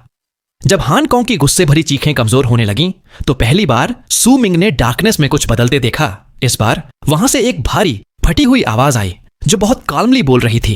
एक आवाज आती है, वाई। जैसे ही उसने वो आवाज सुनी, सुमिंग का माइंड इतनी जोर से कांप गया कि उसे लगा वो अभी टूट जाएगा और गायब हो जाएगा। उसकी आंखों का खोया हुआ लुक एकदम शॉक में बदल गया। उसे ये आवाज बहुत अच्छे से पहचान में आई। ये उसकी खुद की आवाज थी। सुमिंग हैरान होकर बड़बड़ाता है, मैंने ये कब कहा था? और फिर उसने वो सीन देखा जो वो अपनी पूरी जिंदगी कभी नहीं भूल पाएगा। उस सीन में उसने खुद को देखा। उसने खुद को डार्कनेस में खड़े देखा। 5 जायंट चेन्स उसके आर्म्स, लेग्स और हेड के आर पार होकर उसे हवा में लटका रही थीं। वो 5 चेन्स फिर कुछ नहीं में फैल गईं और पता नहीं वो कहां जा रही थीं। उसकी आईज बंद थीं। वो लटका हुआ था। उसका बॉडी खून से लथपथ था, लेकिन उसके फेस पर पेन झेलने जैसा कोई भी एक्सप्रेशन नहीं था। सुमिंग खुद से पूछता है, क्या वो मैं हूं? सुमिंग कभी इतना हिल नहीं गया था। उसे समझ आया कि डार्क माउंटेन में उसके फेस पर जो स्कार था वो उस लटके हुए सुमिंग के फेस पर नहीं था। उसने खुद को कुछ नहीं में लटका हुआ देखा और उसके सामने एक जायंट हेड था। वो हेड सुमिंग के सैकड़ों बॉडीज जितना बड़ा था। उसके बाल लाल थे और उसके फेस पर ऐसी ताकत थी कि डर लगने लगे। उस हेड ने स्नेक बोन्स की इयररिंग्स पहन रखी थीं। उसकी फॉरहेड पर लाइटनिंग का मार्क था। उसके फेस पर बहुत सारे मार्किंग्स थे। ऐसा लग रहा था जैसे वो मार्किंग्स उसके साथ पैदा हुई हों, और उनमें से एक सैवेज और वाइल्ड प्रेजेंस आ रही थी। उस हेड की आईज खुली थीं। वो भले ही डल और लाइफलेस थीं, लेकिन उन आईज में ऐसी ताकत थी कि सुमिंग को लगा जैसे स्काई फट गया और अर्थ खुल गई। उसमें ऐसी पावर थी जो सबको नीचा दिखा रही थी। हर कोई उस हेड के सामने सिर झुकाकर डर के मारे वर्शिप करता, लेकिन वो हेड डेड था। उसमें एक शॉकिंगली रेड सोर्ड घुसी हुई थी। वो पूरी हेड को पार कर गई थी और उसकी आधी ब्लेड दूसरी तरफ से बाहर निकल रही थी। सुमिंग ने उस हेड में 9 से ज्यादा रेड नीडल्स भी घुसी हुई देखी। सुमिंग स्टन्ड और ब्लैंक लुक के साथ उस हेड और हवा में लटके सुमिंग को देखता है। फिर वो अपनी नजर उस डायरेक्शन में करता है जहां लटका हुआ सुमिंग देख रहा था, और वहां एक इंसान सोर्ड के हिल्ट पर बैठा था जो हेड के ऊपर था। उस इंसान ने वाइड रोब्स पहन रखी थीं और उसका फेस साफ नहीं दिख रहा था, लेकिन जैसे ही सुमिंग ने उस इंसान को देखा, उसे ऐसा लगा जैसे उसकी पूरी माइंड में ठंडी बर्फीली हवा भर गई हो, जो तुरंत एंग्जाइटी और डर में बदल गई। एक ठंडी आवाज गूंजती है, ये तुम्हारी डेस्टिनी है, तुम इससे इनकार नहीं कर सकते। वो आवाज बहुत दूर से आती हुई लग रही थी। वो वॉइड में गूंजती है जैसे कोई लॉ हो और वो सुमिंग पर जबरदस्ती थोप दी गई हो। वो आवाज बहुत देर तक रहती है और जो भी उस लॉ की मर्जी के खिलाफ जाता है उसे सजा मिलती है। हांगकांग डर और रिस्पेक्ट से कांपती आवाज में कहता है, डी डी तियन। हांगकांग की आवाज सुमिंग की डिवाइन सेंस में गूंजती है। उसने अपने ओरिजिन स्पिरिट की ज्यादातर पावर अब्सॉर्ब हो रही फोर्स को रोकने में लगा दी थी। ओरिजिन स्पिरिट की जो थोड़ी पावर बची थी उसने वही देखा जो सुमिंग देख रहा था। हांगकांग ने जब वो जायंट हेड देखा तो वो डर गया। फिर जब उसने सोर्ड के हिल्ट पर बैठे इंसान को देखा और उसकी आवाज सुनी तो उसका डर इतना बढ़ गया जैसे वो अपने किसी नाइटमेयर के डीमन को देख रहा हो, जिससे वो बहुत डरता था लेकिन रिस्पेक्ट भी करता था। सुमिंग देखता है कि लटका हुआ सुमिंग अपनी आईज खोलता है। वो आईज इतनी शांत और डेड थीं कि डर लगने लगे। जैसे ही लटका हुआ सुमिंग अपनी आईज खोलता है, सुमिंग देखता है कि उसकी आईज के नीचे एक ब्लड की लाइन आ जाती है। वो लाइन ऐसे दिखती है जैसे अचानक से आ गई हो और फिर पूरी तरह से दिखने लगी। यही वो वुंड था जो उसके फेस पर डार्क माउंटेन में बना था, वही स्कार जिसे वो खोना नहीं चाहता था। सोर्ड के हिल्ट पर बैठा इंसान ठंडी बेपरवाह नजर से देखता है और कहता है, तुमने सच में मुझे डिसअपॉइंट किया है, लेकिन तुम मेरी विल को मना नहीं सकते। उस इंसान ने अपना सिर उठाया। उसका फेस अब भी साफ नहीं दिखा, लेकिन उसकी आईज में मर्सिलेस और अलूफ लुक था। जैसे ही सुमिंग ने उसकी नजर देखी, उसके माइंड में थंडर जैसा रोर गूंज गया और ऐसा तेज पेन हुआ जैसे उसे फाड़ दिया गया हो, जिससे उसके सामने का सब कुछ एकदम टूट गया और हजारों टुकड़ों में बिखर गया। सुमिंग के माइंड में हन कॉन्ग की चीख गूंजती है, दितियन, तुमने मुझसे झूठ बोला, तुमने मुझसे झूठ बोला, मैं। इसी वक्त एक तेज चीख हवा में गूंजती है। वो आवाज हान कॉन्ग की थी। उसकी चीखें जल्दी ही कमजोर पड़ गईं और फिर पूरी तरह गायब हो गईं। सब कुछ गायब हो गया। वो रोर सुमिंग के माइंड में गूंजता रहा, जैसे सैकड़ों हजारों थंडरबोल्ट्स उसके माइंड में लगातार गरज रहे हों। इससे उसने जो भी देखा था सब गायब हो गया। उसके सामने की फॉग बहुत तेजी से मोटी हो गई, जैसे यह सब कभी हुआ ही ना हो। बस वो अलूफ नजर ही थी जो मेमोरीज की फॉग को चीरकर सुमिंग के बॉडी पर आकर टिक गई थी। वो आवाज फिर गूंजती है, तुमने सच में मुझे डिसअपॉइंट किया है। सुमिंग का बॉडी कांप गया और उसने अपनी आईज खोल दी। उसका पूरा बॉडी पसीने से भीग गया था। जैसे ही उसने आईज खोली, उसके लिप्स के कोने से ब्लड निकल आया और वो खुद को रोक नहीं पाया। एक पूरा मुंह भर के खून बाहर आ गया। यहां तक कि जब उसने खांसा तो उसका मास्क भी एक तरफ गिर गया और उसके नीचे का सफेद कंफ्यूज्ड फेस दिख गया। उसके फेस पर आईज के नीचे जो स्कार डार्क माउंटेन के टाइम का था, वो एकदम लाल हो गया। सुमिंग के मुंह से तेज तेज सांसों की आवाज आने लगी। वो जोर जोर से हाँफ रहा था। उसकी आईज बिल्कुल रेड हो गई थीं और जैसे ही उसने दोनों हाथ जमीन पर रखे, उसका बॉडी कांपने लगा। सुमिंग खुद से पूछता है, क्या यह मेरी खोई हुई मेमोरीज का हिस्सा है? काफी देर बाद सुमिंग ने अपने मुंह के कोने से ब्लड पोंछा और डार्क माउंटेन केव में इधर उधर देखते हुए धीरे से बड़बड़ाया। सुमिंग अपने मन में सोचता है, मेरी कुछ मेमोरीज सच में मिटा दी गई हैं। क्या वो इंसान जिसने मेरी मेमोरीज एरेज की वही डितियन है जिसका हन कॉन्ग ने जिक्र किया था? वो कौन है? वो कहां से आया है? वो मेरे लिए क्या है?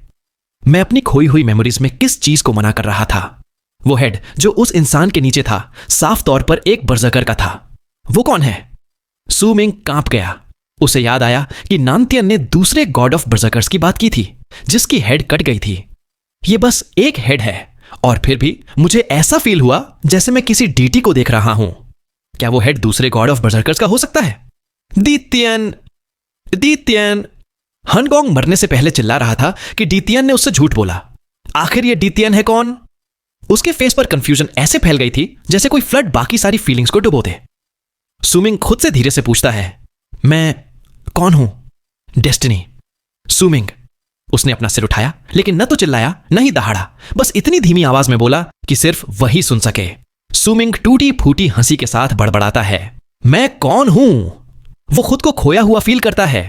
वो एक इंजर्ड बीस्ट जैसा है जो अकेले सरवाइव करने की कोशिश कर रहा है, जैसे कोई इंसान जिसकी मेमोरीज खो गई हों और वो जो देख रहा है उस पर यकीन नहीं कर पा रहा हो, जैसे कोई बड़ा पेड़ जो भूल गया हो कि उसकी उम्र कितनी है, जैसे पाल में रखा पानी जो जैसे ही उछालो खो जाता है। सुमिंग जमीन पर घुटनों के बल बैठ गया, जैसे उसने खुद को खो दिया हो। उसे लगा था कि उसे आंसर मिल जाएगा, लेकिन वो आंसर उसे और गहरी कंफ्यूजन में ले गया। सुमिंग अपने मन में सोचता है, क्या यही डेस्टिनी है? ये तो ऐसे है जैसे बालों की गेंद हो, न सिर मिलता है न एंड। सुमिंग ने अपनी आईज बंद कर ली। वो कुछ समझ नहीं पा रहा था। उसे बाहर जाने का मन नहीं था। वो बस अकेले डार्कनेस में बैठकर क्वाइटली आंसर ढूंढना चाहता था। उसके माइंड ने अब यह भी इग्नोर कर दिया था कि हान कॉन्ग उसके अंदर मर गया था। उसके ब्रोकन ओरिजिन स्पिरिट का कुछ हिस्सा उसके बॉडी में मौजूद स्टोन डिब्रीज ने अब्सॉर्ब कर लिया था। बाकी छोटे छोटे चमकदार लाइट के डॉट्स बनकर सुमिंग की स्पिरिट स्फीयर के चारों तरफ घूमने लगे और धीरे धीरे अब्सॉर्ब हो गए। उसने यह भी नोटिस नहीं किया कि हान कॉन्ग की वजह से बर्जकर सोल रेल्म की जो रिवर्टेड बर्जकर बोन उसके बॉडी में आई थी, वो अब धीरे धीरे उसके बॉडी में असिमिलेट हो रही थी। जैसे जैसे वो मेल्ट हो रही थी, सुमिंग का ब्लड भी उसे बहुत तेजी से अब्सॉर्ब कर रहा था। जैसा हान कॉन्ग ने कहा था, अगर वो नहीं मरा तो ये उसकी सेरेंडिपिटी बन जाएगी। एक पल में ही एक और महीना बीत गया। एक महीने पहले से हन माउंटेन सिटी के नीचे जो हिडन ग्राउंड्स थे वो अब पास्ट की बात हो गए। अब वो छुपे हुए नहीं थे और कोई भी वहां जा सकता था, किसी भी तरह की लिमिट के बिना। हान माउंटेन सिटी को सालों से घेरे हुए सीक्रेट अब गायब हो गया था। तीनों ट्राइब्स के लीडर्स और कुछ गिने चुने ट्राइब मेंबर्स को छोड़कर बहुत कम लोग जानते थे कि यहां पिछले महीने में कोई बहुत बड़ा चेंज हुआ है। बाकी सबने बस इतना ही देखा कि 1 महीने पहले की रात जब आसमान में एक जोरदार बूम गूंजा तो एक इंसान की फिगर हान माउंटेन सिटी के नीचे की डीप कैनियन से बाहर भागती दिखी। उस इंसान के पीछे एक जायंट मॉन्स्टर था जो जोर जोर से रोर करता हुआ उसका पीछा कर रहा था। उसी वक्त जैसे ही वो इंसान कैनियन से बाहर निकला, ट्रैंक्विल ईस्ट ट्राइब और पुकियांग ट्राइब से भी एक एक इंसान बाहर निकले। उन्होंने उसे रोका और उससे फाइट की। ये बैटल ज्यादा देर नहीं चली। आखिरकार वो इंसान मारा गया और उसका सिर काट दिया गया। जो लोग इस सब में शामिल नहीं थे उन्हें नहीं पता था कि वो इंसान कौन था, लेकिन तीनों ट्राइब्स के लीडर्स जानते थे कि वो हान माउंटेन का एंसेस्टर था। हान माउंटेन के एंसेस्टर की डेथ की वजह से तीनों ट्राइब्स को अब और गुलाम नहीं रहना पड़ा। उन्हें आखिरकार अपनी वो फ्रीडम मिल गई जिसका वो सालों से इंतजार कर रहे थे। अब वो हान माउंटेन की जंजीरों से हमेशा के लिए आजाद हो गए थे। अब वो अपने ट्राइब्स को बड़ा बना सकते थे। लेक ऑफ कलर्स ट्राइब को हान माउंटेन के एंसेस्टर की स्वॉर्डशिप में छुपी सारी लेगेसी मिल गई। फ्रीजिंग स्काई क्लैन ने उनसे कुछ भी नहीं मांगा। लाल कपड़ों वाला बूढ़ा आदमी स्वॉर्डशिप लेकर अपने लोगों के साथ चला गया। लेक ऑफ कलर्स ट्राइब ने 4 डायमेंशनल लेयर रिलोकेशन आर्ट का सीक्रेट समझ लिया था, इसलिए उन्हें बहुत बड़ा योगदानकर्ता माना गया। लेक ऑफ कलर्स ट्राइब ने तय किया कि वो ट्रैंक्विल ईस्ट और पुकियांग से पहले माइग्रेट करेंगे। उन्होंने खुद ही हान माउंटेन सिटी का कंट्रोल छोड़ दिया और सबको नोटिस दे दिया कि सारे गेस्ट्स चले जाएं। वो पूरे 1 साल में अपना पूरा ट्राइब वहां से हटा लेंगे। लेक ऑफ कलर्स ट्राइब ने हान माउंटेन सिटी के नीचे की हिडन लैंड में उगने वाली सारी हर्ब्स भी पुकियांग और ट्रैंक्विल ईस्ट को दे दी। दोनों ट्राइब्स ने ज्यादा हर्ब्स नहीं ली, बल्कि ज्यादातर वहीं छोड़ दी ताकि उनके बीच की टेंशन कम हो सके। आखिर तीनों ट्राइब्स ने मिलकर सैकड़ों सालों तक सिटी को डेवलप किया था और उनके बीच एक अलायंस जैसा बन गया था। अगर ये अलायंस हर्ब्स की वजह से टूट जाता तो वो सही नहीं होता। जब हान माउंटेन सिटी के लोगों को यह पता चला और उन्होंने क्यूरियोसिटी में पहले छुपी हुई जगह को एक्सप्लोर किया तो कुछ लोगों को हर्ब्स और सेरेंडिपिटी मिली, लेकिन ज्यादातर खाली हाथ लौट आए। फिर भी क्योंकि बाहर के लोग अब उस जगह जा सकते थे जो पहले मिस्ट्री में छुपी थी और अपनी आंखों से वो जगह देख सकते थे जिसने तीनों ट्राइब्स को बांध रखा था, उनकी क्यूरियोसिटी पूरी हो गई। इस महीने के दौरान वो जगह जो कभी मिस्टीरियस थी वहां पहले से कहीं ज्यादा लोग आने लगे। हान माउंटेन सिटी के ज्यादातर बर्जर्कर्स वहां गए, जिससे वो जगह अब धीरे धीरे अपनी मिस्टीरियसनेस खोने लगी। लेक ऑफ कलर्स ट्राइब ने जैसे ही अपने सारे गेस्ट्स डिसमिस किए, पुकियांग ट्राइब ने भी वही किया, क्योंकि अब उन्हें हिडन ग्राउंड्स में कोई इंटरेस्ट नहीं था। उन्होंने भी अपने गेस्ट्स को विदा कर दिया क्योंकि अब उन्हें उनकी जरूरत नहीं थी। ट्रैंक्विल ईस्ट ट्राइब ने भी वही किया। तीनों ट्राइब्स ने आउटसाइडर्स के लिए अपने दरवाजे बंद कर दिए, जिससे हान माउंटेन सिटी में कुछ चीजों में बदलाव आ गया। फिर भी ये चेंजेस उस बड़े इवेंट के सामने बहुत छोटे थे जिसमें फ्रीजिंग स्काई क्लैन हान माउंटेन सिटी में डिसाइपल्स लेने आया था, जो हर कुछ साल में ही होता था। पूरी हान माउंटेन सिटी फिर से लाइवली हो गई। ज्यादातर आउटसाइडर्स बस इसी बारे में बात कर रहे थे कि फ्रीजिंग स्काई क्लैन डिसाइपल्स लेने आ रहा है। लैंड ऑफ साउथ मॉर्निंग के लगभग हर बर्जर्कर की ख्वाहिश थी कि वो या तो फ्रीजिंग स्काई क्लैन या वेस्टर्न सी क्लैन में शामिल हो जाए, और यह भी साफ था कि जो लोग हान माउंटेन सिटी आए थे उनका टारगेट फ्रीजिंग स्काई क्लैन ही था। फ्रीजिंग स्काई क्लैन डिसाइपल्स लेने में बहुत स्ट्रिक्ट था। उनके पास ज्वाइन करने वालों के लिए एक यूनिक सिस्टम था। जैसे हान माउंटेन सिटी में अगर कोई तीनों ट्राइब्स का नहीं है और ज्वाइन करना चाहता है तो उसे चेन्स ऑफ हान माउंटेन को चैलेंज करना पड़ता है ताकि वो अपनी वर्थ दिखा सके, लेकिन ये सिर्फ वर्थ दिखाने के लिए था। फिर भी ये पक्का नहीं था कि वो सिलेक्ट हो ही जाएगा। इसी महीने एक नाम धीरे धीरे कुछ लोगों के बीच घूमने लगा। फिर वो पूरे हान माउंटेन सिटी में चर्चा का विषय बन गया। ये नाम नानतियन की जुबान से निकला। श्वेन लुन ने भी चुपचाप मान लिया। लेक ऑफ कलर्स ट्राइब की हान फेजी ने उसे ढूंढा और धीरे धीरे हान माउंटेन सिटी में ऐसा कोई नहीं था जिसे यह नाम पता ना हो।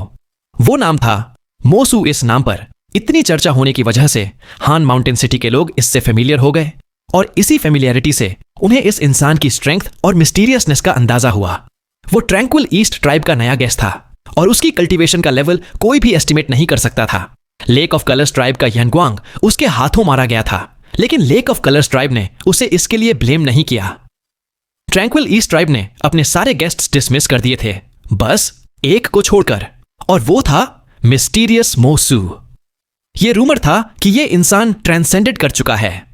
1 महीने पहले जब वो हान माउंटेन की हिडन ग्राउंड्स में था तो नंतियन के बराबर खड़ा था और उसने श्वेनलुन को भी स्टन कर दिया था। उसने हान फेजी से भी फाइट की थी। वो बैटल किसी की डेथ पर खत्म नहीं हुई, लेकिन जैसे ही हान फेजी वापस लेक ऑफ कलर्स ट्राइब गई, उसने बार बार इस इंसान को ढूंढना शुरू कर दिया, जिससे सबको थोड़ा बहुत अंदाजा हो गया कि क्या हुआ था। ट्रांसेंडेंस रेल्म का हर पावरफुल बर्सर्कर जब भी सामने आता, हान माउंटेन सिटी में हलचल मच जाती। 3 ट्राइब्स के अलावा पहले सिर्फ 5 लोग थे जिन्होंने ट्रांसेंड किया था। श्वेनलुन और नंतियन के अलावा लेक ऑफ कलर्स ट्राइब का केजूसी भी था। बाकी 2 लोग किसी ट्राइब से नहीं थे। उनका हान माउंटेन सिटी में आने का मकसद साफ था। वो फ्रीजिंग स्काई क्लैन में ज्वाइन करना चाहते थे। ये 5 लोग दोपहर के सूरज जैसे चमकते थे। अगर इनमें से कोई भी किसी ट्राइब में ज्वाइन करता तो वो सबके चीफ गेस्ट बन जाते। फिर छठा ट्रांसेंडेड बर्सर्कर सामने आया, जिससे उसके बारे में बातें और बढ़ गईं। इसकी सबसे बड़ी वजह थी कि वो इंसान अब तक सामने नहीं आया था। ऐसा लग रहा था कि मोसू के चारों ओर मिस्ट्री और बढ़ गई है, क्योंकि वो अब तक सामने नहीं आया था। लोग बस इतना जानते थे कि वो ब्लैक रोब पहनता है और उसकी सबसे ऑब्वियस पहचान थी उसका ब्लैक मास्क। किसी को नहीं पता था कि मास्क के नीचे उसका फेस कैसा है। नंतियन ने एक बार कैजुअली एक लाइन कही थी। नंतियन कहता है, मोसू ऐसा इंसान है जिससे मैं कंपेयर नहीं कर सकता, न ही श्वेनलुन और न ही हान माउंटेन सिटी के कोई भी ट्रांसेंडेड बर्सर्कर।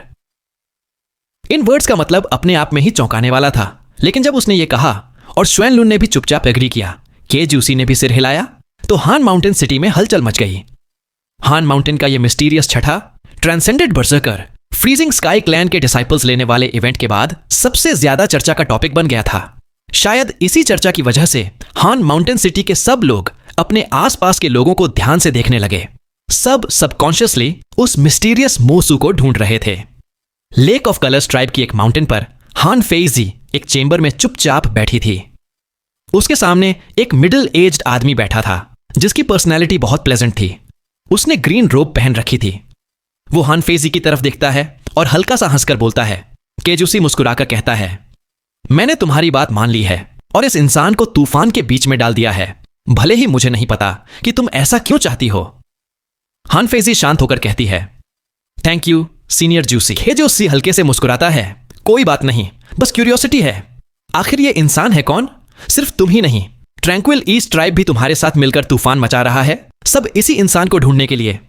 अच्छा ही हुआ कि पुकियांग ट्राइब ने अपने गेस्ट डिसमिस करके ट्राइब को बंद कर लिया है और अब उनका बाहर की दुनिया से कोई कनेक्शन नहीं है, वरना अगर वो भी इसमें शामिल हो जाते तो मैं मोसू से और भी ज्यादा हैरान हो जाता। हान फेजी चुप हो जाती है और कुछ नहीं बोलती। थोड़ी देर बाद मिडिल एज्ड आदमी हल्की सी हंसी दबाकर उठता है और चला जाता है। उसके जाने के थोड़ी देर बाद हान फेजी की आईज में एक अजीब सी चमक आ जाती है और वो धीरे से बड़बड़ाती है। हान फेजी सॉफ्टली बोलती है, मोसू, मैं नहीं मानूंगी कि तुम मर गए। तुम अभी भी मुझसे एक वादा बाकी हो। ट्रैंक्विल ईस्ट ट्राइब भी सुमिंग को ढूंढ रहा था। ट्रैंक्विल ईस्ट ट्राइब के लीडर और उसकी छोटी बहन हान चांगजी की जिद की वजह से पूरा ट्राइब एक्टिव हो गया और बड़े पैमाने पर सर्च शुरू कर दी, जिसमें वो जगह भी शामिल थी जहां सुमिंग गायब हुआ था, हान माउंटेन की वो हिडन ग्राउंड्स। फिर भी एक और महीना बीत गया, लेकिन कोई उसे ढूंढ नहीं पाया और मोसू और भी मिस्टीरियस होता गया। हान माउंटेन सिटी के नीचे हजारों फीट गहरे कैनियंस में लोगों की सिलुएट्स अक्सर वैलीज में भागती दिख जाती थीं। पिछले 2 महीनों में बहुत से लोग वहां ढूंढने आए, लेकिन किसी को नहीं पता था कि एक वैली में एक अजीब माउंटेन केव भी है। कोई भी उस केव को नोटिस नहीं कर सकता था। इसी वक्त उस केव के अंदर एक हल्की सी आवाज गूंजती है। सुमिंग धीरे से बड़बड़ाता है, मैं कौन हूं? सुमिंग केव के अंदर बैठा था। उसकी आईज खुली थीं। उसकी आईज पूरी तरह रेड थीं और उसकी नजरें एकदम ब्लैंक और खोई हुई थीं। उसने टाइम भी भूल गया था और यह भी कि वो कहां है। उसके माइंड में बस एक ही सवाल घूम रहा था, जिसका कोई आंसर नहीं था। माउंटेन केव डार्क नहीं थी। इन 2 महीनों में केव में धीरे धीरे रेड लाइट भर गई थी। यह रेड लाइट सुमिंग के बॉडी से आ रही थी। उसके बॉडी पर बहुत सारी ब्लड वेन्स उभर आई थीं, जो लगातार फ्लिकर करती लाइट छोड़ रही थीं और बढ़ती जा रही थीं। उसके अंदर की बजरकर बोन मेल्ट होकर उसके छी में अब्सॉर्ब हो गई थी, जिससे सुमिंग की ब्लड वेन्स की गिनती अब 936 हो गई थी। उसकी ब्लड वेन्स अभी भी बढ़ रही थीं, लेकिन सुमिंग को इसका कोई होश नहीं था। उसका पूरा माइंड बस एक ही थॉट में डूबा हुआ था। यह पहली बार था जब उसने अपनी डेस्टिनी और खुद के बारे में इतने अजीब तरीके से सोचा था। इन 2 महीनों में वो ऐसे ही लॉस्ट और कंफ्यूज रहा। जैसे जैसे वो इसी हालत में सोचता रहा, उसकी प्रेजेंस बदलने लगी। ये चेंज बहुत हल्का था और देखना मुश्किल था, लेकिन था जरूर। ये वैसे ही था जैसे उसने रेड पाथ पर चलते वक्त कुछ समझा था और बदल गया था। बहुत कम लोग ऐसे होते हैं जो खुद के बारे में इतनी गहराई से सोचते हैं। आमतौर पर लोग बस कह देते हैं, मैं वही हूं जो मैं हूं। लेकिन ये वर्ड्स बिना सोचे बोले जाते हैं, बस एक झूठा भरोसा, क्योंकि असल में इंसान खुद भी नहीं जानता कि वो कौन है। सूमिंग धीरे से बड़बड़ाता है, अगर मैं वही हूं जो मैं हूं, तो फिर मैं कौन हूं? वो इसे समझ नहीं पा रहा था। उसे आंसर चाहिए था। आंसर बहुत वेग और दूर लग रहा था। शायद कोई भी उसे यह समझा नहीं सकता था। उसी वक्त ऐसा लग रहा था जैसे वो एक भीड़ में है जहां सबकी आइज बंद हैं और बस उसी ने अपनी आइज थोड़ी सी खोल रखी हैं, जो कभी भी फिर से बंद हो सकती हैं, जैसे ही वो और सह नहीं पाएगा। ऐसा लग रहा था जैसे वो एक एबिस से ऊपर चढ़ने की कोशिश कर रहा है और कभी भी नीचे गिरने का डर है, फिर भी वो पूरी ताकत से सिर उठाकर कैनियन के बाहर की दुनिया देखने की कोशिश कर रहा है। उसे नहीं पता कि उसने क्या देखा। वो बस स्ट्रगल कर रहा था कि और साफ देख सके। अपनी कंफ्यूजन में उसे एल्डर द्वारा दी गई बीस्ट स्किन स्क्रोल्स में लिखी एक लाइन याद आई। ये वही लाइन थी जिसे वो सबसे कम समझ पाया था। सूमिंग अपने मन में दोहराता है, तुम वो वर्ल्ड नहीं देख सकते जो मैं देखता हूं। सूमिंग को समझ नहीं आ रहा था कि उसने क्या देखा। शायद उसने कुछ देखा ही नहीं, फिर भी वो साफ साफ देखने की कोशिश कर रहा था, भले ही उसे खुद नहीं पता था कि वो क्या देखना चाहता है। उसके सामने की दुनिया ब्लैक थी, वहां कोई लाइट नहीं थी। सूमिंग खुद से बड़बड़ाता है, क्या मैं लाइट देखना चाहता हूं? यह सवाल उसने खुद से किया, लेकिन इसका कोई जवाब नहीं था। अब उसे लगता है कि उसे जवाब की जरूरत भी नहीं है, क्योंकि उसे अचानक समझ आ गया, उसे न तो लाइट चाहिए थी न डार्कनेस। सूमिंग अपने मन में सोचता है, जो मैं देखना चाहता हूं वो है क्लैरिटी। मैं सच देखना चाहता हूं, बिल्कुल साफ साफ। सूमिंग ने अपनी आइज बंद कर ली। सिर्फ अपनी फिजिकल आइज ही नहीं, बल्कि अपने थॉट्स, माइंड और सोल को भी एकदम शट कर दिया। ऐसा लग रहा था जैसे जो स्लिट उसने जबरदस्ती खोल रखी थी, अब वो दबाव नहीं झेल पा रही और फिर से बंद हो गई। जैसे वो एबिस के किनारे तक पहुंचा, सिर उठाकर बाहर की दुनिया देखी और फिर वापस नीचे गिर गया। फिर भी उसने कुछ देख ही लिया।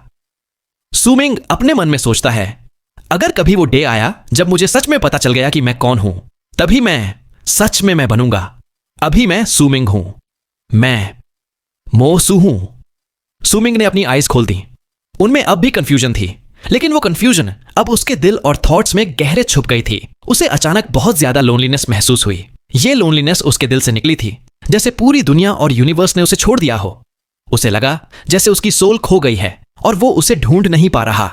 वो एक लॉस्ट चाइल्ड जैसा था जो घर का रास्ता भूल गया हो, या एक वॉन्डरर जैसा जो घर छोड़ चुका हो और अब इस बड़ी दुनिया में अपने घर की खुशबू भी भूल गया हो। सूमिंग अपने मन में सोचता है, Wherefore doth thou cry, O blue sky? पहले सूमिंग को ये वर्ड समझ नहीं आते थे, वो इन्हें सोचता रहता था।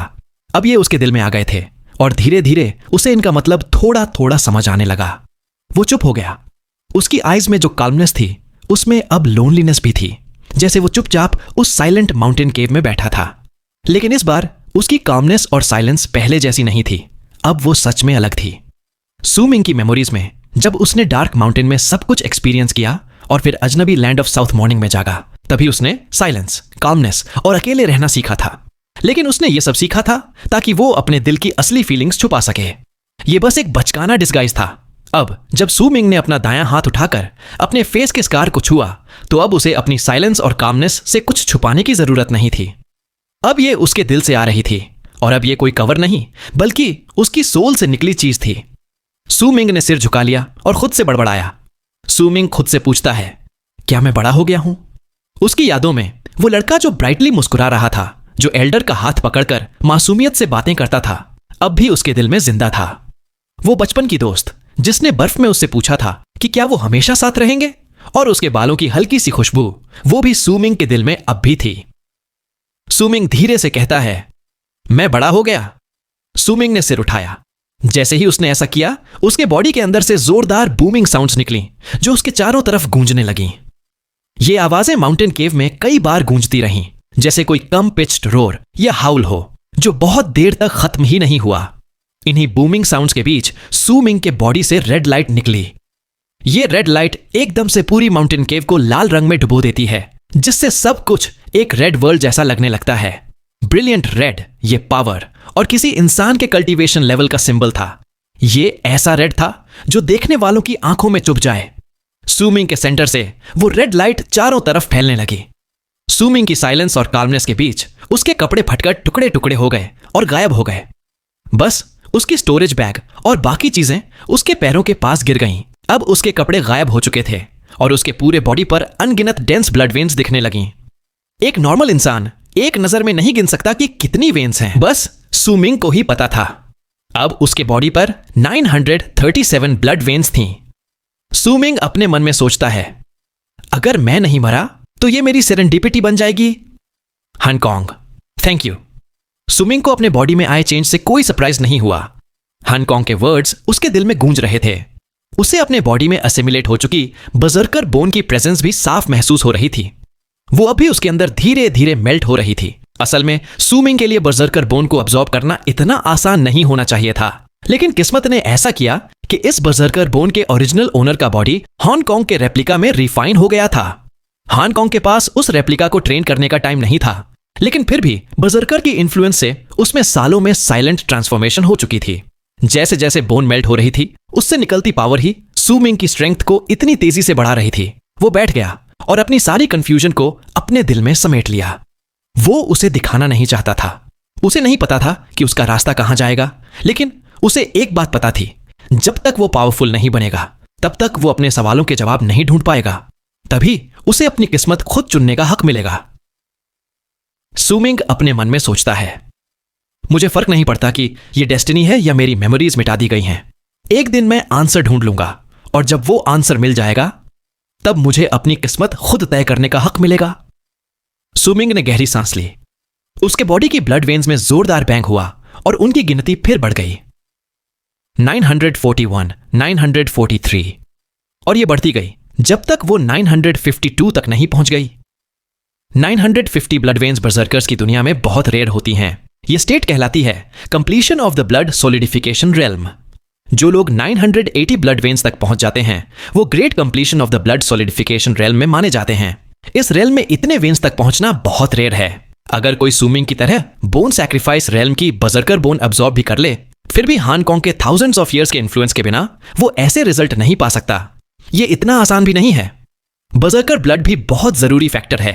जैसे ही सूमिंग के बॉडी पर 952nd ब्लड वेन आई, हान माउंटेन की हिडन ग्राउंड्स में करीब 100 लोग थे। ये लोग 3-3-5-5 के ग्रुप्स में या अकेले घूम रहे थे। सब जगह फैले हुए थे और हिडन ग्राउंड्स में सर्च कर रहे थे। ये जगह पहले बहुत क्वाइट थी, लेकिन अचानक सब बर्जर्कर्स ने महसूस किया कि उनके बॉडी की ब्लड वेन्स एकदम से कंट्रोल से बाहर जा रही हैं, जैसे वो उन्हें संभाल ही नहीं पा रहे। ये सडन चेंज देखकर सब चौंक गए। एक मिडिल एज्ड आदमी वैली से बाहर निकलता है और घबराकर कहता है, क्या हुआ? उसकी ब्लड वेन्स अपने आप उसके बॉडी में इकट्ठा होने लगी, जिससे उसके पूरे बॉडी से रेड लाइट निकलने लगी। वो एक पल के लिए स्टन्ड रह गया, फिर उसके फेस पर डर आ गया। हिडन ग्राउंड्स में मौजूद सभी लोगों का यही हाल था। सबके बॉडी से निकलती लाइट उन्हें ढक रही थी। वो ब्लड लाइट स्टेबल नहीं थी, जैसे कोई बहुत स्ट्रॉन्ग एब्जॉर्प्शन फोर्स उसे खींच रही हो, उसे बॉडी से अलग करने की कोशिश कर रही हो। कुछ लोग घबराकर कहते हैं, ये क्या है? यहां क्या हो रहा है? मैं अपनी ब्लड वेन्स कंट्रोल नहीं कर पा रहा। कसम से, ऐसा तो सिर्फ तब होता है जब कोई ट्रांसेंडेंट बर्जर्कर सामने हो। क्या यहां कोई ट्रांसेंडेंस रेल्म का बर्जर्कर है? ये सही नहीं है। ये तो ट्रांसेंडेंस रेल्म के बर्जर्कर्स के लिए भी मुश्किल है। यहां अभी 100 लोग भी नहीं हैं। देखो हमारे चारों तरफ की रेड लाइट। साफ है कि सबने अपनी ब्लड वेन्स का कंट्रोल खो दिया है। हिडन ग्राउंड्स के लोग एकदम पैनिक में आ गए और वहां हलचल मच गई। अगर यह किसी और जगह होता तो शायद इतना पैनिक नहीं होता। आखिर यहां आए बर्जर्कर्स कमजोर नहीं थे, लेकिन यह जगह 2 मंथ्स पहले तक हान माउंटेन सिटी की सबसे मिस्टीरियस जगह थी। अब भले ही यह सबके लिए खुली हो गई हो, लेकिन उसमें अभी भी थोड़ा सा रहस्य बाकी था। अगर ऐसी जगह में इतना बड़ा चेंज हो जाए तो डरना तो बनता है। एक सफेद बालों वाला बूढ़ा आदमी अपने मन में सोचता है, यहां जरूर कोई सीक्रेट है जो तीनों ट्राइब्स को भी नहीं पता था। शायद अब एक्टिवेट हो गया है और मुझे लग रहा है जैसे मेरी ब्लड वेन्स अभी बॉडी से बाहर निकल जाएंगी। मैं यहां नहीं रुक सकता। वो ओल्ड मैन जल्दी से वहां से निकलने लगा। उसके फेस पर डर और चिंता थी। उसके माइंड में यह जगह बहुत डेंजरस लग रही थी। ये उसके एक्सप्लोर करने की जगह नहीं थी, लेकिन वो अभी 1000 फीट भी नहीं भाग पाया था कि हिडन ग्राउंड्स की वैलीज में एक जोरदार रंबल गूंजा, जिससे धरती हिल गई। जैसे ही ट्रेमर्स शुरू हुए, धरती हिलने लगी, पहाड़ कांपने लगे, विंड और क्लाउड्स बदलने लगे। हिडन ग्राउंड्स के सब लोग चौंक गए। वो ओल्ड मैन पीछे मुड़कर देखने की भी नहीं सोचता। उसका दिल जोर जोर से धड़क रहा था और अब उसकी डिटर्मिनेशन और भी स्ट्रांग हो गई कि उसे यहां से जल्दी निकलना है। काफी लोगों के मन में यही था। वहां डजन्स ऑफ बर्जर्कर्स थे और सब अलग अलग जगहों से एग्जिट की तरफ भागने लगे। लेकिन ट्रीमर के तुरंत बाद एक बहुत स्ट्रांग इंटिमिडेटिंग प्रेशर वहां टाइफून की तरह फैल गया और पूरे हिडन ग्राउंड्स को एक पल में ढक लिया। यह प्रेशर इतनी जल्दी आया कि कोई संभल ही नहीं पाया। बूमिंग साउंड्स हवा में गूंजने लगीं। प्रेशर इतना ज्यादा था कि आसमान तक हिल गया। जो भी बाहर भागना चाहता था वो सब कांपने लगे।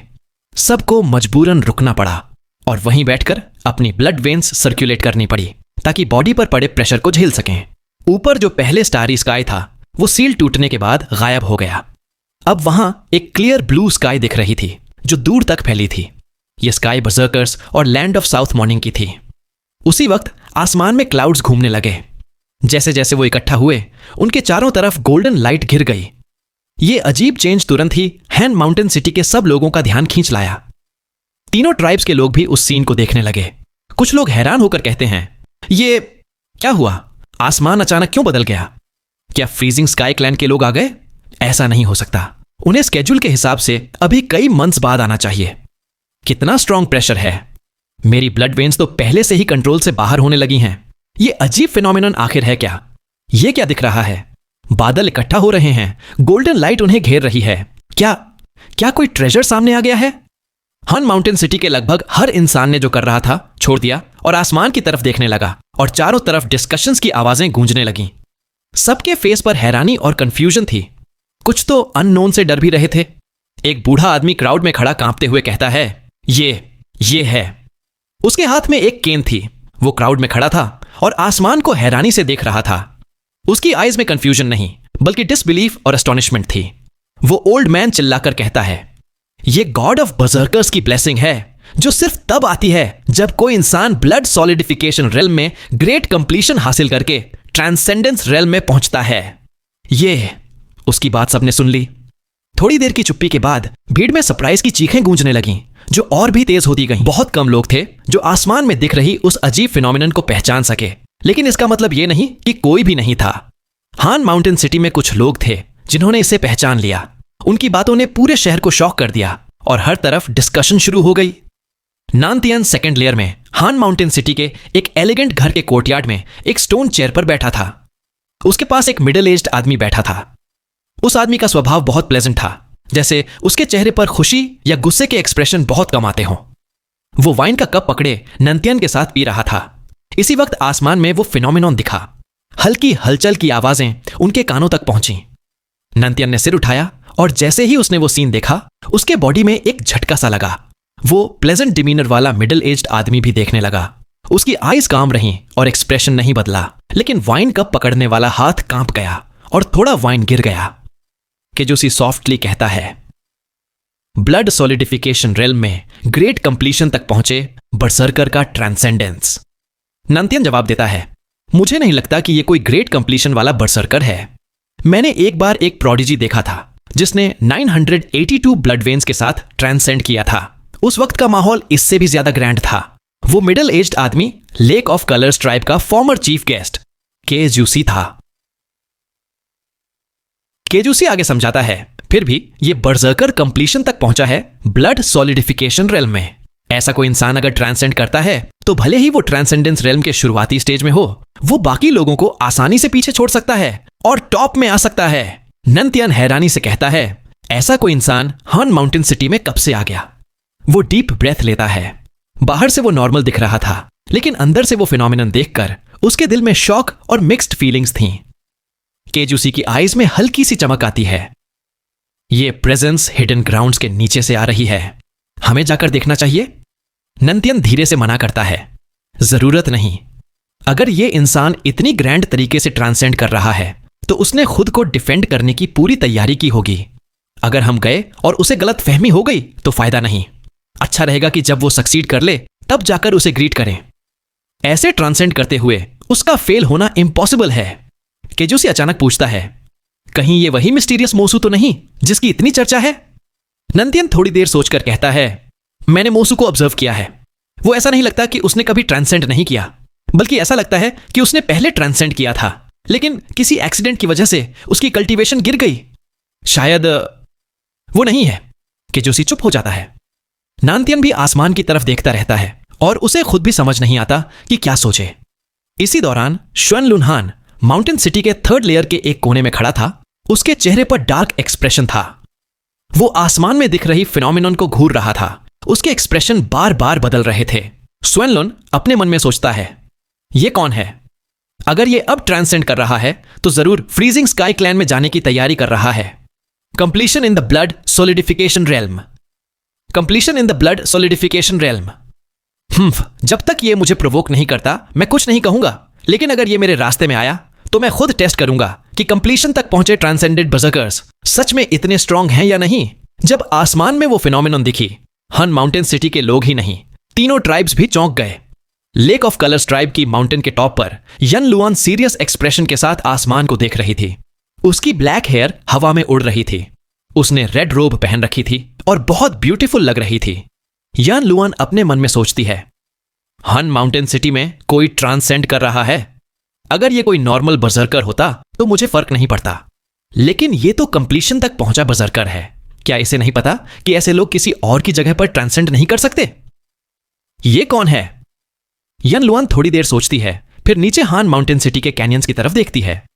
उसे फील हो रहा था कि ट्रांसेंड करने वाला इंसान वही है, फिर भी वो आगे नहीं बढ़ती। उसने भी नानतियन जैसी ही सोच अपनाई। कंप्लीशन तक पहुंचे बर्सर्कर्स बहुत एक्स्ट्रॉर्डिनरी होते हैं। ऐसा पॉसिबल नहीं कि इतना पावरफुल बर्सर्कर बिना तैयारी के ट्रांसेंड करे। जब तक किसी के बीच बहुत बड़ी दुश्मनी ना हो, कोई भी ऐसे लोगों को ट्रांसेंड करते वक्त परेशान नहीं करता, खासकर यन लुआन जैसी ट्राइब लीडर। उसे बहुत कुछ सोच समझकर करना पड़ता था। इसी तरह लेक ऑफ कलर्स ट्राइब के बाकी लोग भी माउंटेन से आसमान की तरफ देख रहे थे। हन फेजी भी काल्म एक्सप्रेशन के साथ स्काई देख रही थी। उसकी आईज में अनसर्टेनिटी थी, लेकिन न तो जेलसी थी न ही शॉक। हन फेजी अपने मन में सोचती है, अगर मैं ट्रांसेंड करूंगी तो मेरे साथ भी यही होगा। लेकिन ये कौन है? क्या ये वही है? हन फेजी सोच में पड़ जाती है। पुकियांग ट्राइब की माउंटेन पर भी एक छोटा ग्रुप चुपचाप खड़ा था। वो भी स्काई देख रहे थे, लेकिन कोई कुछ बोल नहीं रहा था। कोई नहीं जानता था कि वो क्या सोच रहे हैं। ट्रैंक्विल ईस्ट ट्राइब के एल्डर माउंटेन के टॉप पर बैठे थे। उनके पीछे tribe leader Fangshen, head of the guards, chief of war और बाकी लोग थे। सब आसमान को देख रहे थे। उनके एक्सप्रेशन बार बार शॉक, जेलसी और अनसर्टेनिटी में बदल रहे थे। एल्डर ऑफ ट्रैंक्विल ईस्ट हल्के से मुस्कुराते हैं। Interesting. Lake of colours tribe की हन फेजी के अलावा यह दूसरा इंसान है जिसने ब्लड सोलिडिफिकेशन रेल्म में कंप्लीशन हासिल किया है, लेकिन यह हमारा ट्रैंक्विल ईस्ट का नहीं है। सुमिंग को पता नहीं था कि उसके ब्लड वेन्स बढ़ने से आ ट्रांसेंडेड प्रेजेंस ने आसमान में चेंज ला दिया है, जिससे हिडन ग्राउंड्स में मौजूद सब लोग क्रॉस लेगेड बैठकर मेडिटेट करने लगे ताकि अपने रैम्पेजिंग की और उस इंटिमिडेटिंग प्रेशर को झेल सकें। उसे यह भी नहीं पता था कि इस जगह के चेंज ने बाहर की दुनिया का ध्यान खींच लिया है। अभी सुमिंग बस केव में क्रॉस लेगेड बैठा था और उसकी ब्लड वेन्स बढ़ती जा रही थीं। अब वो 952 से बढ़कर 963 हो गई थीं और भी बढ़ रही थीं। 963 ब्लड वेन्स। यह गिनती हान फेजी से भी ज्यादा थी। सुमिंग के बॉडी पर यह ब्लड वेन्स इतनी शॉकिंगली ब्लड रेड लाइट में चमक रही थीं, जैसे सिर्फ केव को ही नहीं बल्कि उसे पूरा ब्लड का समुंदर बना देना चाहती हो। जैसे जैसे उसकी ब्लड वेन्स बढ़ी, सुमिंग के दिल में ट्रांसेंडेंस का हल्का सा एहसास आने लगा। यह फीलिंग धीरे धीरे और साफ होती गई। एक अर्ज बनने लगी जो उसे मजबूर कर रही थी कि वो अपने आर्म्स उठाए और अपना बर्सर्कर मार्क बनाए। इसी वक्त हिडन ग्राउंड्स के पास जो लोग केव के पास थे और बाहर नहीं जा पा रहे थे, उनके फेस डर से सफेद पड़ गए। वो अपनी लिमिट पर पहुंच गए थे। अगर वो और देर तक रेजिस्ट नहीं कर पाए तो उनका बॉडी एक्सप्लोड हो जाता और ब्लड वेन्स बाहर खिंच जाती। कुछ लोग डर से कहते हैं, ये है ब्लड सोलिडिफिकेशन रेल्म में कंप्लीशन तक पहुंचे बर्सर्कर का ट्रांसेंडेंस। कुछ लोगों को अब सच समझ आ गया था, लेकिन जैसे ही उन्हें यह पता चला, उनके दिल में और डर आ गया। डीप डिस्पेयर आ गई। कोई नॉर्मल बर्सर्कर ट्रांसेंड करता तो ऐसा वेदर चेंज नहीं आता और वो यूजुअली किसी सेफ जगह जाकर क्वाइटली ट्रांसेंड करता। सिर्फ वही लोग जो कंप्लीशन तक पहुंचते हैं ऐसे चेंज लाते हैं। और अगर कोई पास में है और उसके पास उतनी ब्लड वेन्स नहीं है तो वो क्रम्बल हो जाएगा, जैसे कोई सोर्ड जेड से टकराकर टूट जाए, जैसे ही वो इंसान ट्रांसेंड कर जाए। हर कोई उस जगह को घूर रहा था, लेकिन इससे वो करीब 100 लोग नहीं बच सकते थे जो इसमें फंस गए थे। सुमिंग की सांसें तेज हो गईं। उसका राइट हैंड धीरे धीरे ऊपर उठा। ट्रांसेंडेंस की फीलिंग और भी स्ट्रांग और क्लियर हो गई। उसे अब पूरा यकीन था कि अगर वो चाहे तो इसी वक्त ट्रांसेंड कर सकता है। लेकिन सुमिंग अपने मन में सोचता है, मैंने अभी तक अपने लिए ओरिजिन ट्रांसेंडेड बजरकर वेसल बनाने के लिए सही मटेरियल्स नहीं ढूंढे। अगर मैं अभी ट्रांसेंड करूं तो मुझे ही फेंग की छोड़ी चीज ही यूज करनी पड़ेगी। और मुझे ऐसा भी फील हो रहा है कि अगर मैं ट्रांसेंड करने की अर्ज दबा दूं तो मेरी ब्लड वेन्स और बढ़ेंगी। सुमिंग का राइट हैंड कांप रहा था। उसे ट्रांसेंड करने की अर्ज दबाने के लिए बहुत ज्यादा विल पावर चाहिए थी। उसकी आईज में एक ब्रिलियंट शाइन आ गई। उस शाइन में रिजॉल्व और एम्बिशन थी। सुमिंग अपने मन में सोचता है, 963 ब्लड वेन्स सिर्फ ब्लड सोलिडिफिकेशन रेल्म में कंप्लीशन तक पहुंचने देती है। मैं कंप्लीशन पर ट्रांसेंड नहीं करना चाहता। अगर मैं ट्रांसेंड करूंगा तो कोशिश करूंगा कि 980 से ज्यादा ब्लड वेन्स मैनिफेस्ट करूं ताकि ग्रेट कंप्लीशन मिल जाए। अगर मुझे ट्रांसेंड नहीं करना तो छोड़ दूंगा, लेकिन अगर ट्रांसेंड करूंगा तो बिना रिग्रेट के करूंगा। अब सिर्फ स्काई फ्लूट ब्रांच चाहिए स्पिरिट प्लंडर के लिए। ट्रैंक्विल ईस्ट ट्राइब मेरे लिए ढूंढ रही है। हन माउंटेन के एंसेस्टर के आइसोलेशन ग्राउंड्स में अब भले ही गड़बड़ी हो, लेकिन उन्हें मिल जाएगा तो कोई प्रॉब्लम नहीं होगी।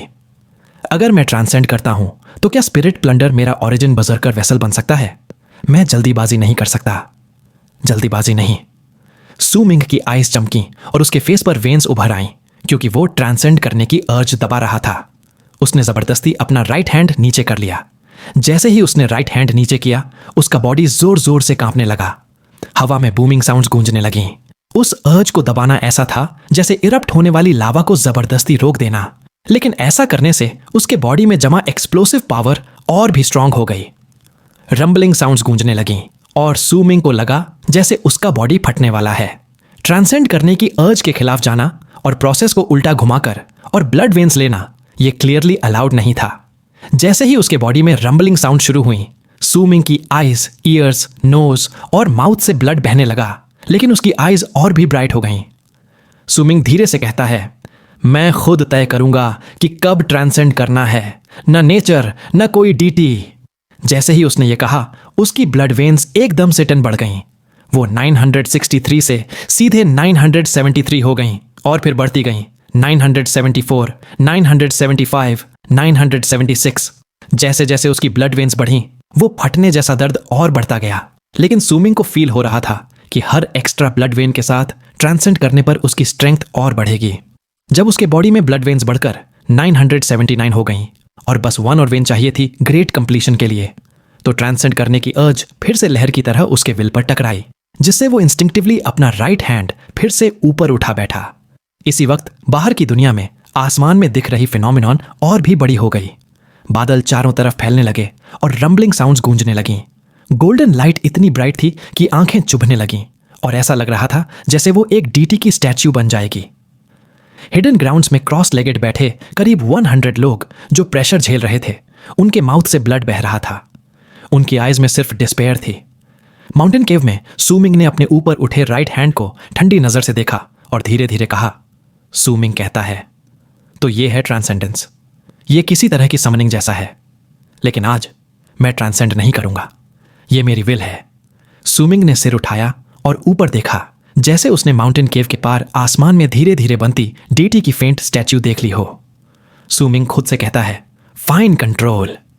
सुमिंग ने आईज बंद कर ली। उसकी ब्लड वेन्स एकदम से 979 पर रुक गईं और फाइन कंट्रोल से वो वेन्स धीरे धीरे शांत होकर छुपने लगीं। सुमिंग ठान कर कहता है, मैं अपनी किस्मत खुद तय करूंगा। मैं बहुत कम चीजों के लिए लालायत रहा हूं, लेकिन इसका मतलब यह नहीं कि मेरी कोई इच्छा नहीं है। अगर मैं कुछ चाहूंगा तो मैं हमेशा एम हाई करूंगा। सुमिंग ने अपने माउथ के किनारे से ब्लड पोंछा, फिर उसके लिप्स पर एक ठंडी सी मुस्कान आ गई। 979, 943, 912, 887। सुमिंग के बॉडी की ब्लड वेन्स उसकी विल और फाइन कंट्रोल के चलते बहुत तेजी से छुप गईं। जैसे जैसे वो वेन्स छुपती गईं, उसके अंदर ट्रांसेंड करने की अर्ज भी जबरदस्ती दब गई। सुमिंग अपने मन में सोचता है, अगर मैं अपने ट्रांसेंड का टाइम भी खुद कंट्रोल नहीं कर सकता तो अपनी किस्मत कैसे तय करूंगा। सुमिंग की आईज में लाइट तेजी से चमकती है। उसके बॉडी की ज्यादातर ब्लड वेन्स फिर से फाइन कंट्रोल के चलते छुप गईं। जैसे जैसे उसकी बॉडी की ब्लड वेन्स छुपीं और ट्रांसेंड की अर्ज उसकी विल से दब गई ताकि वो खुद डिसाइड कर सके कि कब ट्रांसेंड करना है। हिडन ग्राउंड्स में माउंटेन केव के पास जो लोग डिस्पेयर में थे वो अब बिल्कुल होपलेस हो चुके थे। लगभग सबके माउथ के कोनों से ब्लड बह रहा था। उन्हें अब अपनी मौत करीब महसूस हो रही थी। अपने बॉडी एक्सप्लोड होते और ब्लड वेन्स बाहर निकलते दिख रहे थे। फिर भी जीने की चाहत उन्हें रेजिस्ट करने पर मजबूर कर रही थी, भले ही उन्हें पता था कि ये बेकार है। वो अब भी उस शायद न मिलने वाली बचने की राह ढूंढ रहे थे। लेकिन जैसे ही सूमिंग ने अपनी सारी ब्लड वेन्स छुपा ली, ट्रांसेंड की अर्ज दबा दी, तो करीब 100 बर्सर्कर्स ने तुरंत महसूस किया कि उनकी अनकंट्रोलेबल ब्लड वेन्स अब शांत हो रही हैं और वो इंटिमिडेटिंग प्रेशर भी बहुत जल्दी गायब हो गया। इस सडन डिस्कवरी ने उन सबको जो मरने वाले थे खुशी से पागल कर दिया। ज्यादातर लोग एक पल के लिए स्टंट रह गए, फिर बिना कोई देर किए भागने लगे। वो अपनी जान बचाने के लिए पागलों की तरह दौड़ने लगे। उनके दिल जोर जोर से धड़क रहे थे, डर और नर्वसनेस से। लेकिन कुछ लोग सिचुएशन को समझ गए थे। वो भी जल्दी जल्दी भाग रहे थे, लेकिन बाहर निकलने से पहले या कुछ कदम चलकर रुक गए और उस वैली की तरफ झुककर सिर झुकाया जिससे वो इतने डर गए थे। कुछ लोग जोर से चिल्लाते हैं, आपने हम पर दया दिखाई, इसके लिए बहुत बहुत धन्यवाद। हमें मारने के बजाय छोड़ देने के लिए धन्यवाद। ये बातें वो लोग मुंह में नहीं बड़बड़ा रहे थे, बल्कि अपनी ची की ताकत से जोर से चिल्ला रहे थे और उनकी आवाजें चारों तरफ गूंजने लगीं। जैसे जैसे ये आवाजें बढ़ीं, बाकी भाग रहे लोग भी रुक गए। हाथ जोड़कर, फिस्ट्स को पाल्म में लपेटकर, वैलीज की तरफ झुककर ऐसे ही शब्द चिल्लाने लगे। धीरे धीरे ये आवाजें गूंजती रहीं, एकोज बनकर हान माउंटेन की हिडन ग्राउंड्स में फैल गईं। ये लोग मौत से बच गए थे, लेकिन उनके दिल में डर अब भी बाकी था। हर कोई जो हिडन ग्राउंड से भाग रहा था, उसके मन में यही थॉट थी। जैसे ही उन्होंने ग्रेटिट्यूड दिखाई, वैसे ही वो पूरी स्पीड से वहां से भाग निकले। आसमान में क्लाउड्स इकट्ठा हो रहे थे और गोल्डन लाइट क्लाउड्स को चीरकर निकल रही थी, जिससे पूरा आसमान उसकी चमक में डूब गया था। लोग साफ साफ देख सकते थे कि क्लाउड्स के अंदर एक रैपिडली मटीरियलाइजिंग डेटी स्टैच्यू बन रही थी। इसी वक्त जब सू मिंग ने ट्रांसेंड की अर्ज सप्रेस की, तो क्लाउड्स में एक जोरदार बूम गूंजा, जैसे कोई अंदर से गुस्से में रोर कर रहा हो। गोल्डन लाइट फ्लिकर करने लगी और डल हो गई। वो रैपिडली बनती डीटी स्टैच्यू अब इंटेलिजेंट लग रही थी, जैसे वो अपना सिर झुकाकर देख रही हो कि सू मिंग कहाँ है, जो हान माउंटेन के नीचे hundreds upon thousands of feet गहरे कैनियंस में था, जो इस विशाल लैंड में फैला था। डेटी स्टैच्यू की गूंजती आवाज आती है, मैं पहले बर्सर्कर्स के भगवान की बनाई हुई हूं, बर्सर्कर्स के बीच ट्रांसेंडेंस की मूर्ति हूं। उसकी आवाज से एक जबरदस्त इंपोजिंग फोर्स आ रही थी। थंडर जैसी बूमिंग साउंड्स पूरे लैंड में फैल गईं। जैसे ही उसकी आवाज गूंजी, धरती कांप गई और हान माउंटेन सिटी जिस माउंटेन पर थी वो भी हिल गई। बहुत सारे पत्थर गिरने लगे, धूल उड़ने लगी, लेकिन जैसे ही वो सब हुआ, उसी फोर्स ने सब दबा दिया। हान माउंटेन सिटी ही नहीं, तीनों tribes, lake of colours, tranquil east, पुसियांग के माउंटेन्स भी कांपने लगे। उस आवाज की ताकत ने नीचे खड़े लोगों में एस्टॉनिशमेंट और शॉक। किसी को नहीं पता था कि सबसे पहले किसने घुटनों के बल झुककर वर्शिप करना शुरू किया, लेकिन कुछ ही देर में लगभग सभी जमीन पर घुटनों के बल बैठ गए और फेंट डीटी स्टैच्यू की पूजा करने लगे। हन माउंटेन सिटी की भीड़ एक काले समुंदर जैसी दिख रही थी। सब जमीन पर झुके थे। उनके फेसेस फैनेटिसिज्म और रेवरेंस से भरे थे। वो स्काई में दिख रही फिगर को देख रहे थे। उनके कानों में उसकी इंपोजिंग वॉइस गूंज रही थी। उनमें से ज्यादातर ने अपनी पूरी जिंदगी में कभी डीटी स्टैच्यू को आसमान में मैनिफेस्ट होते नहीं देखा था। कुछ लोग अपने मन में सोचते हैं, मैंने बर्सर्कर ट्राइब की 3 बड़ी देवता मूर्तियों के बारे में सुना था। वो सब पहले बर्सर्कर्स के भगवान ने बनाई थी और हर एक मूर्ति बर्सर्कर ट्राइब के 3 बड़े रेल्म को दर्शाती है, ट्रांसेंडेंस, बोन सैक्रिफाइस, बर्सर्कर सोल। मुझे लगा था ये बस एक कहानी है। मुझे क्या पता था, कौन जानता, ये सच है। ट्रांसेंडेंस की देवता मूर्ति ये बर्सर्कर ट्राइब की 3 बड़ी मूर्तियों में से एक है। ट्रांसेंडेंस की देवता मूर्ति। नानतियन और केजूसी शांत नहीं रह पाए। दोनों एक घुटने पर झुके थे और स्काई में फेंट डेटी स्टैच्यू को देखकर अंदर तक हिल गए थे। केजूसी हैरान होकर कहता है, यह दूसरी बार है जब मैंने ये देवता मूर्ति देखी है। ये पिछली बार से थोड़ी ज्यादा धुंधली है, लेकिन पहली बार है जब मैंने इसे बोलते सुना। नानतियन कहता है, मुझे पता था कि 3 देवता मूर्तियों की कहानियां सच हैं, लेकिन पहली बार अपनी आंखों से देख रहा हूं। कहा जाता है कि बस वही लोग जिन्होंने ब्लड सॉलिडिफिकेशन रेल्म में कंप्लीशन हासिल की है, वो इस देवता मूर्ति को बुला सकते हैं जो ग्रेट यू डायनेस्टी में रखी है। ये बर्सर्कर्स के भगवान का आशीर्वाद है। ज़ुएनलुन भी हान माउंटेन सिटी के एक कोने में एक घुटने पर झुका था। और स्काई में डीटी स्टैच्यू को देखकर उसका एक्सप्रेशन डम्बफाउंडेड था। जो वर्ड्स डीटी स्टैच्यू ने बोले वो श्वेनलुन के कानों में गूंज रहे थे। उसने अपने फिस्ट्स कस लिए। श्वेनलुन अपने मन में सोचता है, मैं तो 913 ब्लड वेन्स पर ही लिमिट पर पहुंच गया था। जब मैंने ट्रांसेंड किया तो कुछ नहीं हुआ। इस इंसान से कंपेयर करूं तो श्वेनलुन ने फिस्ट्स और भी कस लिए। उसके दिल में जेलसी आ गई। यह जेलसी उस इंसान से नहीं बल्कि सिचुएशन से थी। तीनों tribes, lake of colours, tranquil east और पुकियांग के मेंबर्स सब जमीन पर झुके थे, वर्शिप कर रहे थे। उनकी आईज रेवरेंस से भरी थीं। वो स्काई में डीटी स्टैच्यू को देख रहे थे। ये डीटी स्टैच्यू पूरे बर्जर्कर ट्राइब का एम्बॉडीमेंट थी। ट्राइब का एक एल्डर सॉफ्टली समझाता है, कहा जाता है कि पहले बर्जर्कर्स के भगवान के समय में सबको बर्जर्क कहा जाता था। तब न कोई रेल्म था, न कोई ट्रेनिंग का तरीका। उन्होंने अपनी ताकत और अनगिनत समय से अपने बॉडी को समझा, 3 देवता मूर्तियां बनाई और तभी से बर्जर्कर्स के लिए ट्रेन करने के रियल्म बने, ट्रांसेंडेंस, बोन सैक्रिफाइस और बर्जर्कर सोल। यह पहली बार नहीं है जब मैंने ट्रांसेंडेंस की देवता मूर्ति देखी है, लेकिन पहली बार है जब उसे बोलते सुना। यनलुआन रिस्पेक्टफुल एक्सप्रेशन के साथ लेक ऑफ कलर्स की माउंटेन के टॉप पर खड़ी थी। उसके फेस पर यूजुअल एन्चांटिंग लुक की जगह अब एकदम प्योर लुक था, जैसे कोई नया बैम्बू स्लिप जिस पर कभी नाइफ नहीं चला, साफ और खाली।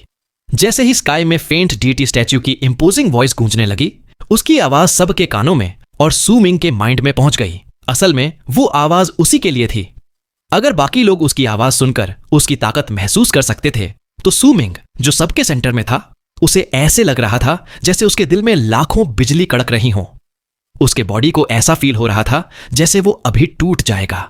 जैसे ही उसने वो जोरदार आवाज सुनी जो स्काई और अर्थ को हिला रही थी, सू मिंग के बॉडी में एक जोरदार झटका आया। उसके लिप्स के कोने से ब्लड बहने लगा, लेकिन वो फाइन कंट्रोल यूज करता रहा। उसने सिर ऊपर उठाया जैसे ऊपर देख रहा हो। भले ही उसे बाहर क्या है वो ना दिखे, लेकिन उसे फील हो रहा था कि स्काई से कोई आईज उसे देख रही हैं, जहां से वो आवाज आ रही थी। वो नजर इंपोजिंग थी, लेकिन उसमें कोई लाइफ नहीं थी। वो बस एक नॉन लिविंग ऑब्जेक्ट थी। डीटी स्टैच्यू की आवाज गूंजती है, मुझे जो इच्छा दी गई है वो पहले बर्जर्कर्स के भगवान की इच्छा के मुताबिक है। मेरा काम बर्जर्कर ट्राइब की ट्रांसेंडेंस में मदद करना है। जिनके खून में बर्जर्कर्स के एंशिएंट से भी ज्यादा ताकत है, उन्हें बर्जर्कर्स के भगवान का आशीर्वाद मिलेगा। जब तक मैं हूं, मैं ये काम पूरा करूंगी। उसकी आवाज इतनी जोरदार थी कि धरती फिर से हिल गई। डीटी स्टैच्यू की आवाज गूंजती है, फिर तुम ट्रांसेंड क्यों नहीं कर रहे हो? स्काई में फेंट डीटी स्टैच्यू की आईज में एक तेज चमक आ गई। वो चमक एक दमदार गोल्डन लाइट थी जिसने पूरे लैंड को एक पल में ढक लिया। जैसे ही वो लाइट फैली, सबको लगा जैसे धरती गोल्ड में रंग गई हो। आखिरी सेंटेंस सुनकर सब कांप उठे और वो एकोस बनकर सू मिंग के दिल में गूंजने लगे, जैसे अनगिनत लोग चिल्ला रहे हों, जैसे सब उससे सवाल कर रहे हों। सू मिंग कांप रहा था। उसकी वो ब्लड वेन्स जिन्हें उसने फाइन कंट्रोल से छुपा दिया था, वो फिर से बाहर आने लगी। ट्रांसेंड करने की अर्ज भी फिर से लौट आई। ऐसा लग रहा था जैसे डीटी स्टैच्यू की तरफ से एक स्ट्रॉन्ग विल आ रही है जो सू मिंग को अभी ट्रांसेंड करने के लिए मजबूर कर रही है। सू मिंग अपने मन में सोचता है, मेरी कुछ यादें मिटा दी गईं और इसमें मेरा कोई कंट्रोल नहीं था। मैं डार्क माउंटेन से आया और वॉइड में खिंच गया, इसमें भी मेरा कोई कंट्रोल नहीं था।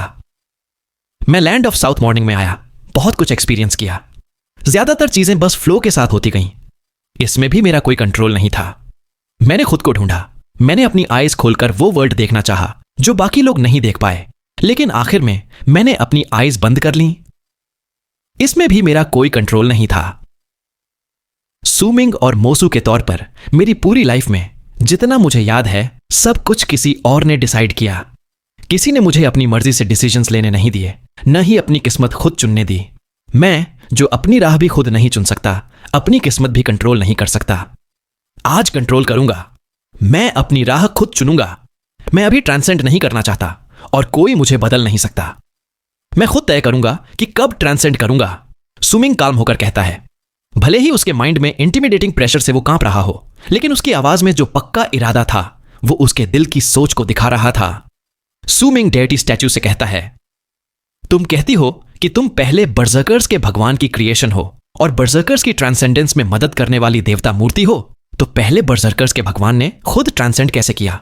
क्या उन्हें किसी ने मजबूर किया था? मुझे तुम्हारी जरूरत नहीं है ट्रांसेंड करने के लिए। जैसे ही सू मिंग ने अपनी मर्जी से यह बोला, उसने फाइन कंट्रोल से अपनी ब्लड वेन्स फिर से कंट्रोल कर ली और उन्हें फिर से छुपा लिया। स्काई में फेंट डीटी स्टैच्यू एक पल के लिए चुप हो गई। फिर उसने हान माउंटेन के कैनियंस की तरफ एक ठंडी नजर डाली। डेटी स्टैच्यू की आवाज गूंजती है, जो पहले बजर्कर्स के भगवान की मर्जी को ठुकराता है वो मिल गया है, क्योंकि ये तुम्हारी पहली गलती है। तुम्हें सिर्फ चेतावनी दी जाती है। उसकी आवाज वैसे ही स्टेडी थी जैसे पहली बार थी, बिल्कुल भी ऊपर नीचे नहीं। जैसे ही उसके वर्ड्स गूंजे, फेंट डीटी स्टैच्यू धीरे धीरे फेड होने लगी, जैसे वो हवा में घुल गई हो। गोल्डन लाइट गायब हो गई और क्लाउड्स के साथ आसमान में छुप गई। धरती पर एकदम साइलेंस छा गई। ये अजीब फिनोमिनन देखकर सब लोग शॉक में थे। वो शॉक इतना था कि सबने चुपचाप हान माउंटेन सिटी के नीचे कैनियंस की तरफ मिक्स्ड फीलिंग्स के साथ देखना शुरू कर दिया। ये पहली बार था जब सबने देखा कि कोई जो ट्रांसेंड करने वाला था उसने ट्रांसेंडेंस को मना कर दिया। कुछ लोग हैरान होकर कहते हैं, वो कौन है? उसने ऐसा क्यों किया? मुझे पता था वो ब्लड सॉलिडिफिकेशन रेल में कंप्लीशन तक पहुंचा बर्सर्कर है, लेकिन उसने ट्रांसेंड क्यों नहीं किया? मैं समझ नहीं पाया। पहले बर्सर्कर्स के भगवान की मर्जी को ठुकराना, ऐसा पहले कभी सुना नहीं। जैसे ही स्काई में डीटी स्टैच्यू और क्लाउड्स गायब हुए, हन mountain city, lake of colours mountain, tranquil east mountain और पुकियंग माउंटेन से लॉन्ग आर्क्स कैनियंस की तरफ भागे। ये सब पावरफुल बर्सर्कर्स थे, तीनों ट्राइब्स और हान माउंटेन सिटी के। वो सब जानना चाहते थे कि आखिर वो कौन था जिसने इतना शॉकिंग सीन क्रिएट किया। इन भागती हुई लॉन्ग आर्क्स में यन लुआन, ट्रैंक्विल ईस्ट के एल्डर, हान माउंटेन सिटी के 5 ट्रांसेंडेड बर्सर्कर्स और तीनों ट्राइब्स के बहुत सारे लोग थे। हान चंगजी और हान फेजी भी इन लोगों में थीं, लेकिन कोई भी कुछ ढूंढ नहीं पाया जब तक सुमिंग खुद माउंटेन केव से बाहर नहीं आता। हनकोंग द्वारा बनाई गई 4 डिमेंशनल लेयर में जो आधी लेयर थी, जिसकी खोज फ्रीजिंग स्काई क्लैन के लेफ्ट प्रिसेप्टर जो तक ने नहीं की थी, उसकी वजह से कोई भी सुमिंग को नहीं ढूंढ सकता था। उन्होंने कई दिन तक उसे ढूंढा, फिर सब चुपचाप वहां से चले गए। उन्हें वहां कोई क्लू नहीं मिला। उनके लिए वो मिस्टीरियस बर्सर्कर जिसने ब्लड सॉलिडिफिकेशन रेल में कंप्लीशन पाई थी, अब जा चुका था। उस घटना के बाद के महीने में हान माउंटेन सिटी के लोगों के बीच उसी मिस्टीरियस इंसान की पहचान सबसे बड़ा टॉपिक बन गई। तरह तरह की बातें होने लगीं, कुछ तो इतनी अजीब थीं कि यकीन करना मुश्किल था। वो अननोन इंसान अब मिस्टीरियस मोसू जैसा ही बन गया, जिसे हान माउंटेन सिटी के हर इंसान ने याद रखा। धीरे धीरे उसकी चर्चा इतनी बढ़ गई कि उसकी फेम हान माउंटेन सिटी के ओरिजिनल 5 ट्रांसेंडेड बर्सर्कर से भी ज्यादा हो गई, जैसे दोपहर का सूरज। कुछ लोगों ने सोचा कि मोसू और वो मिस्टीरियस इंसान जिसने ब्लड सॉलिडिफिकेशन रेल्म में कंप्लीशन पाई, दोनों एक ही हैं। लेकिन ये बस एक सोच थी। तीनों ट्राइब्स के लीडर्स और हान माउंटेन सिटी के 5 ट्रांसेंडेड बर्सर्कर्स को ऐसा नहीं लगा। उनमें से कुछ सुमिंग से पहले मिल चुके थे, और जब उन्होंने आपस में बातें की तो ये थियरी रिजेक्ट कर दी, क्योंकि दोनों को जोड़ना बहुत आसान था, पर सच नहीं था। ट्रांसेंडेंस डीटी स्टैच्यू के आसमान में दिखने के 2 महीने बाद भी हान माउंटेन सिटी की हिडन ग्राउंड्स में कुछ नहीं हुआ, तो कुछ लोग फिर से हिम्मत करके वहां ट्रेजर या हर्ब्स ढूंढने लगे। ऐसे लोग बहुत कम थे। फिर भी 2 महीने की शांति के बाद हान माउंटेन के नीचे hundreds upon thousands of feet गहरे कैनियंस में फिर से लोग दिखने लगे। 14 उन्हीं कुछ हिम्मती लोगों में से था। उसके बालों में भले ही सफेदी आ गई थी, लेकिन ट्रेजर ढूंढने का शौक कम नहीं हुआ था। वो पहले भी कई बार हान माउंटेन की हिडन ग्राउंड्स में आ चुका था, और अब जब वहां कम लोग थे तो फिर से आ गया। इस बार वो अकेला नहीं था, उसके साथ एक लड़का भी था। वो लड़का थोड़ा सीधा साधा था, लेकिन 14 की हर बात मानता था। ये दोनों लोग वैलीज के बीच तेजी से भाग रहे थे। कभी कभी रुककर ध्यान से देखते कि कहीं कोई सीक्रेट तो नहीं छुपा। लड़का हर बार वैली में देखकर धीरे से कहता है, अंकल यहां कुछ नहीं है, अंकल यहां भी कुछ नहीं है, अंकल यहां भी अभी तक कुछ नहीं मिला। हर बार जब वो किसी वैली को सर्च करते, वो सीधा साधा लड़का यही बोलता। लड़का वैली के मुहाने पर फिर कहता है, अंकल यहां। लेकिन 14, जो कई दिन से कुछ नहीं ढूंढ पाया था, अचानक पलट कर चिल्ला उठा। 14 गुस्से में कहता है, क्या तुम्हें बस यही बोलना आता है कि कुछ नहीं मिला? चुप रहो। लड़का फिर कहता है, अंकल यहां। लड़का सिर खुजाता है, लेकिन जैसे ही बोलता है 14 फिर उसे टोक देता है। 14 झुंझलाकर कहता है, बस करो, अगर मुझे पता होता तो तुम्हें साथ नहीं लाता। अगर यहां हर कोने में खजाना होता तो हमारे लिए क्या बचता? ये एक्सप्लोरेशन है, समझे? बेटा याद रखो, हम ट्रेजर ढूंढने नहीं, एडवेंचर का मजा लेने आए हैं। लड़के ने आंखें बड़ी कर लीं। उसके चेहरे के भोलेपन को देखकर 14 को लगा कि वो खुद से ही बातें कर रहा है, तो उसने अपनी भौहों के बीच हाथ मल लिया। 14 समझाता है, तुम्हारा एटीट्यूड गलत है। सुनो, ट्रेजर ढूंढना अपने आप में मजेदार चीज है। बार बार खजाने के बारे में मत सोचो, सफर बहुत जरूरी है। क्या तुम्हें लगता है मैं यहां ट्रेजर ढूंढने आया हूं? तो सुनो, मैं यहां सफर का मजा लेने आया हूं, समझे? लड़का फिर बोलता है, अंकल यहां। लड़का पलकें झपकाता है, लेकिन जैसे ही मुंह खोलता है छाउदा हल्की सी हंसी हंस देता है। उसे पता था लड़का क्या कहना चाहता है, तो वो सिर हिलाकर उसे अनदेखा करता है और आगे बढ़ जाता है। लड़का धीरे से बुदबुदाता है, अंकल मैंने समझ लिया, हम यहां सफर का मजा लेने आए हैं। जब छाउदा ने उसे अनदेखा किया तो लड़के ने जैसे उसकी बात समझ ली और जल्दी से उसके पीछे दौड़ पड़ा। रास्ते में वो उंगलियां घुमाते हुए बुदबुदाया, अगर अभी अभी मैंने खजाना देख भी लिया तो भी आप भी तो ढूंढने में इंटरेस्टेड नहीं हो। ठीक है, समझ गया, हम यहां सफर का मजा लेने आए हैं। छाउदा ने अपनी दाढ़ी सहलाई और लड़के की बात सुनकर सिर हिलाया। छाउदा खुश होकर कहता है, बिल्कुल सही, यही बात है, भले ही तुम्हें खजाना मिल भी जाए, मैं फिर भी। इतना कहते कहते उसके कदम अचानक रुक गए और वो एकदम पलटा। उसकी आंखें खुली की खुली रह गईं। क्या तुमने क्या कहा? खजाना? तुमने खजाना देखा? लड़के ने सीधा साधा एक्सप्रेशन के साथ वैली की तरफ इशारा किया जहां से वो अभी आए थे। लड़का बताता है, वो रहा, मैं अभी बताने ही वाला था, वहां एक जगह चमक रही थी। जैसे ही लड़के ने यह बोला, छाउदा बिजली की तरह वैली की तरफ भागा, पीछे सिर्फ हवा की आवाज छोड़ते हुए। लड़का सिर खुजाता रह गया, उसे समझ नहीं आया। उसे लगा था उसके अंकल को खजाने में दिलचस्पी नहीं है, फिर अब वो सफर का मजा क्यों नहीं ले रहे? यह सवाल उसके लिए बहुत गहरा था। वो समझ नहीं पाया, लेकिन फिर भी जल्दी जल्दी भागा। जैसे ही वो वैली में पहुंचा, उसने देखा छाउदा इधर उधर पागलों की तरह देख रहा है। छाउदा जल्दी से पूछता है, कहां है? कहां चमक रही थी? लड़का बताता है, वो रही, वहीं चमक रही थी। लड़का तेजी से कुछ कदम आगे बढ़ा और वैली की दीवार की एक जगह इशारा किया, लेकिन जैसे ही उसने छुआ, उसकी उंगली अंदर चली गई। यह देख छाउदा के चेहरे पर खुशी और एक्साइटमेंट छा गई। उसने जल्दी से चारों तरफ देखा। जब पक्का हो गया कि कोई नहीं है, तो लड़के के पास भागा। दीवार को ध्यान से देखा, फिर हाथ रखा और हाथ अंदर चला गया। छाउदा जोश में कहता है, हा, आखिरकार मुझे सीक्रेट जगह मिल गई। छाउदा ने लड़के को पकड़कर दीवार के अंदर घुसा दिया। दोनों का पूरा शरीर अंदर चला गया। छाउदा खुशी से चिल्लाता है, क्लाउड लीफ ग्रास! यहां तो बहुत सारी क्लाउड लीफ ग्रास है। एक क्लाउड लीफ ग्रास की कीमत 100 स्टोन कॉइन्स है। मैं तो अमीर हो जाऊंगा। अमीर? जैसे ही छाउदा अंदर पहुंचा, उसकी आंखें चमक उठीं। उसने देखा कि हर्ब्स वाली जगह ज्यादा दूर नहीं थी और वो खुशी से हाथ मलने लगा। लड़का फिर कहता है, अंकल यहां। छाउदा जल्दी से बोलता है, हां मुझे पता है, यहां हर्ब्स हैं, यही खजाना है। छाउदा ने जल्दी से हर्ब्स की तरफ कदम बढ़ाए और खुश होकर हर्ब्स तोड़ने लगा। लड़का फिर कहता है, अंकल यहां। इस बार लड़के की आवाज में थोड़ा डर था। छाउदा समझाता है, मुझे पता है तुम पूछना चाहते हो कि मैं सफर का मजा क्यों नहीं ले रहा, है ना? सुनो, सफर जरूरी है, लेकिन खजाना उससे भी जरूरी है। यह बात अच्छे से याद रखना। अब छाउदा की सारी झुंझलाहट खुशी में बदल गई थी। वो जल्दी जल्दी हर्ब्स इकट्ठा करने लगा। लड़के की आवाज और डर के साथ आती है, अंकल यहां। लेकिन छाउदा हर्ब्स में इतना मग्न था कि उसने ध्यान नहीं दिया। छाउदा हर्ब्स गिनता है, 8, 10, 13। मैं तो अमीर हो जाऊंगा इस बार पक्का। 14, 15। क्या कहा तुमने? अभी अभी तो मैंने तुम्हें समझाया था। छाउदा ने जल्दी जल्दी हर्ब्स इकट्ठा किए। तभी अचानक एक ठंडी आवाज गूंजती है। वो कहना चाहता है कि यहां कोई है।